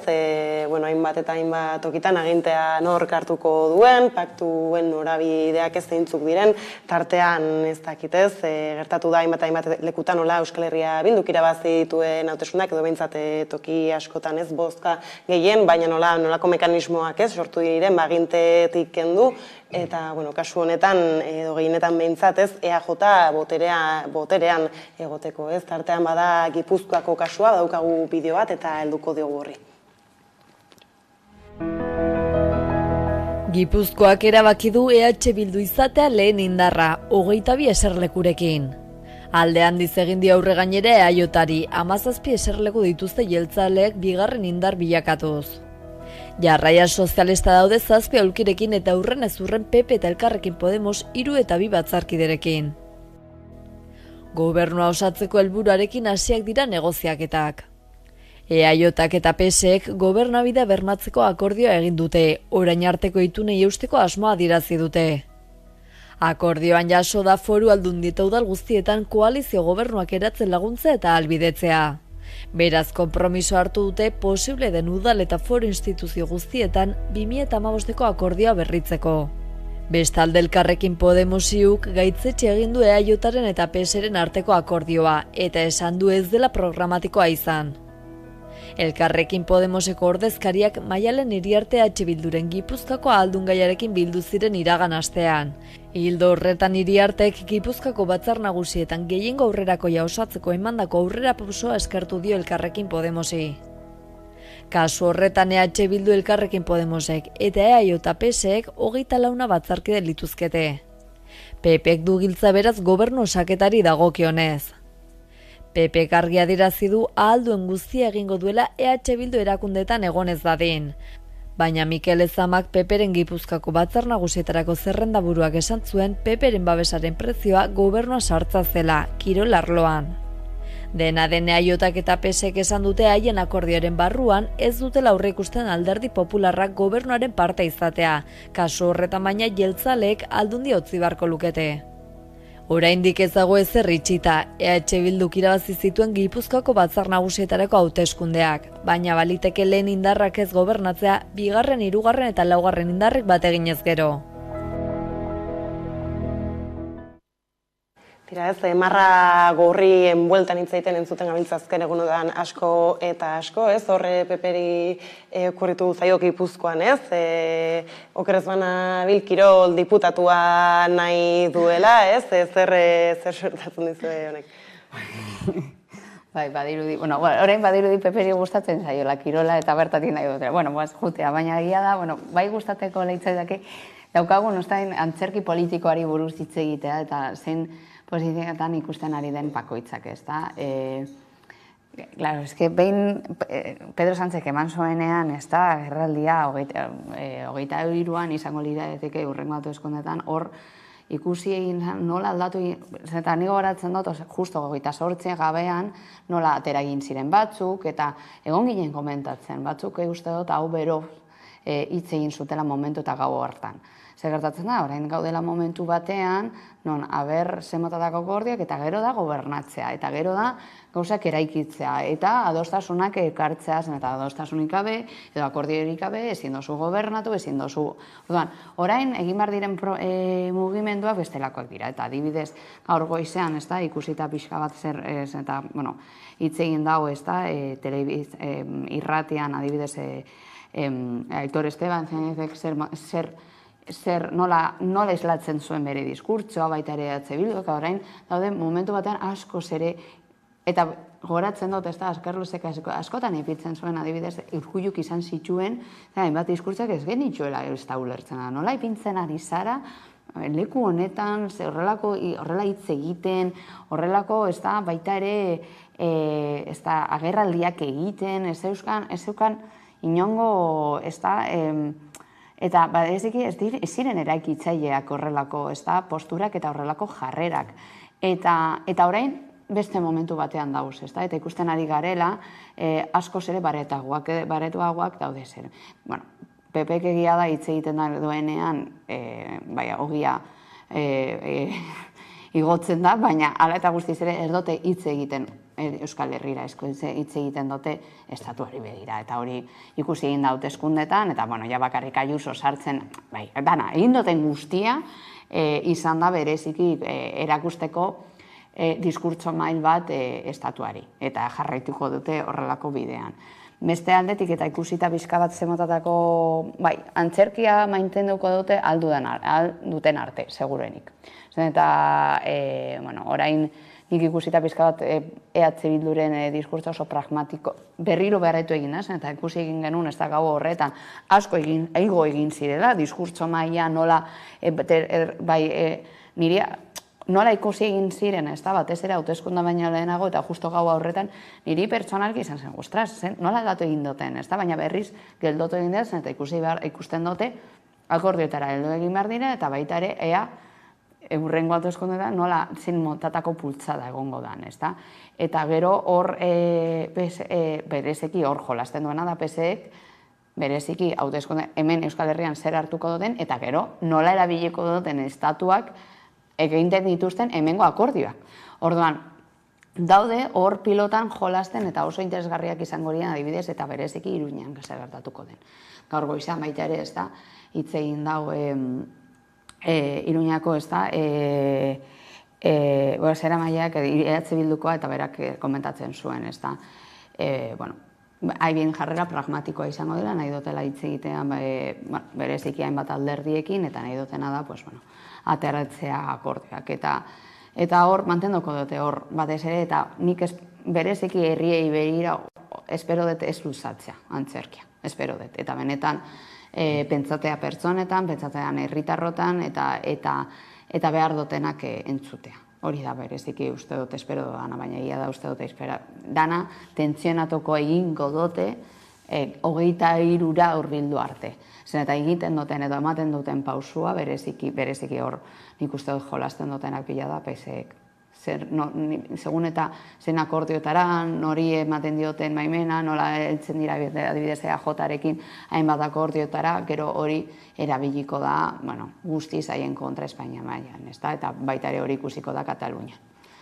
Lehentxeago esaterako, aholkulari politikoa genuen elkarrizketa nagusian, eta galdetzanea EAJ-ren bozkatzaileei, nola eragiten dien honek, eta gogorrare bada entzuten nola berez zaien inporta, peperekin ere biltzea, kontua EAJ agintan egotea bada, ikusitugu egunotan, EAJ-ren ordezkari ezberdinak, eta PSeko ordezkari ezberdinak ez bauren arteko lankidetza edo ez berresten, eta baina alarez, badirudi eskutatzen ez nola peperekin egingo duten aurrera, eta esan ez peperekin ez dutela inolako akordio politikorik egingo alare ez dinbesteko badute, eta tiraz baira udalerri batzuk oso txikiak bairenak izan Guardia edo Labastida bera, eta ikusiko dutela ez agian PP horre jarraitzen, gero beste erakunde handiago batzuetan edo izan Gipuzkoan, Gasteizen eta Barrea jota egoteko.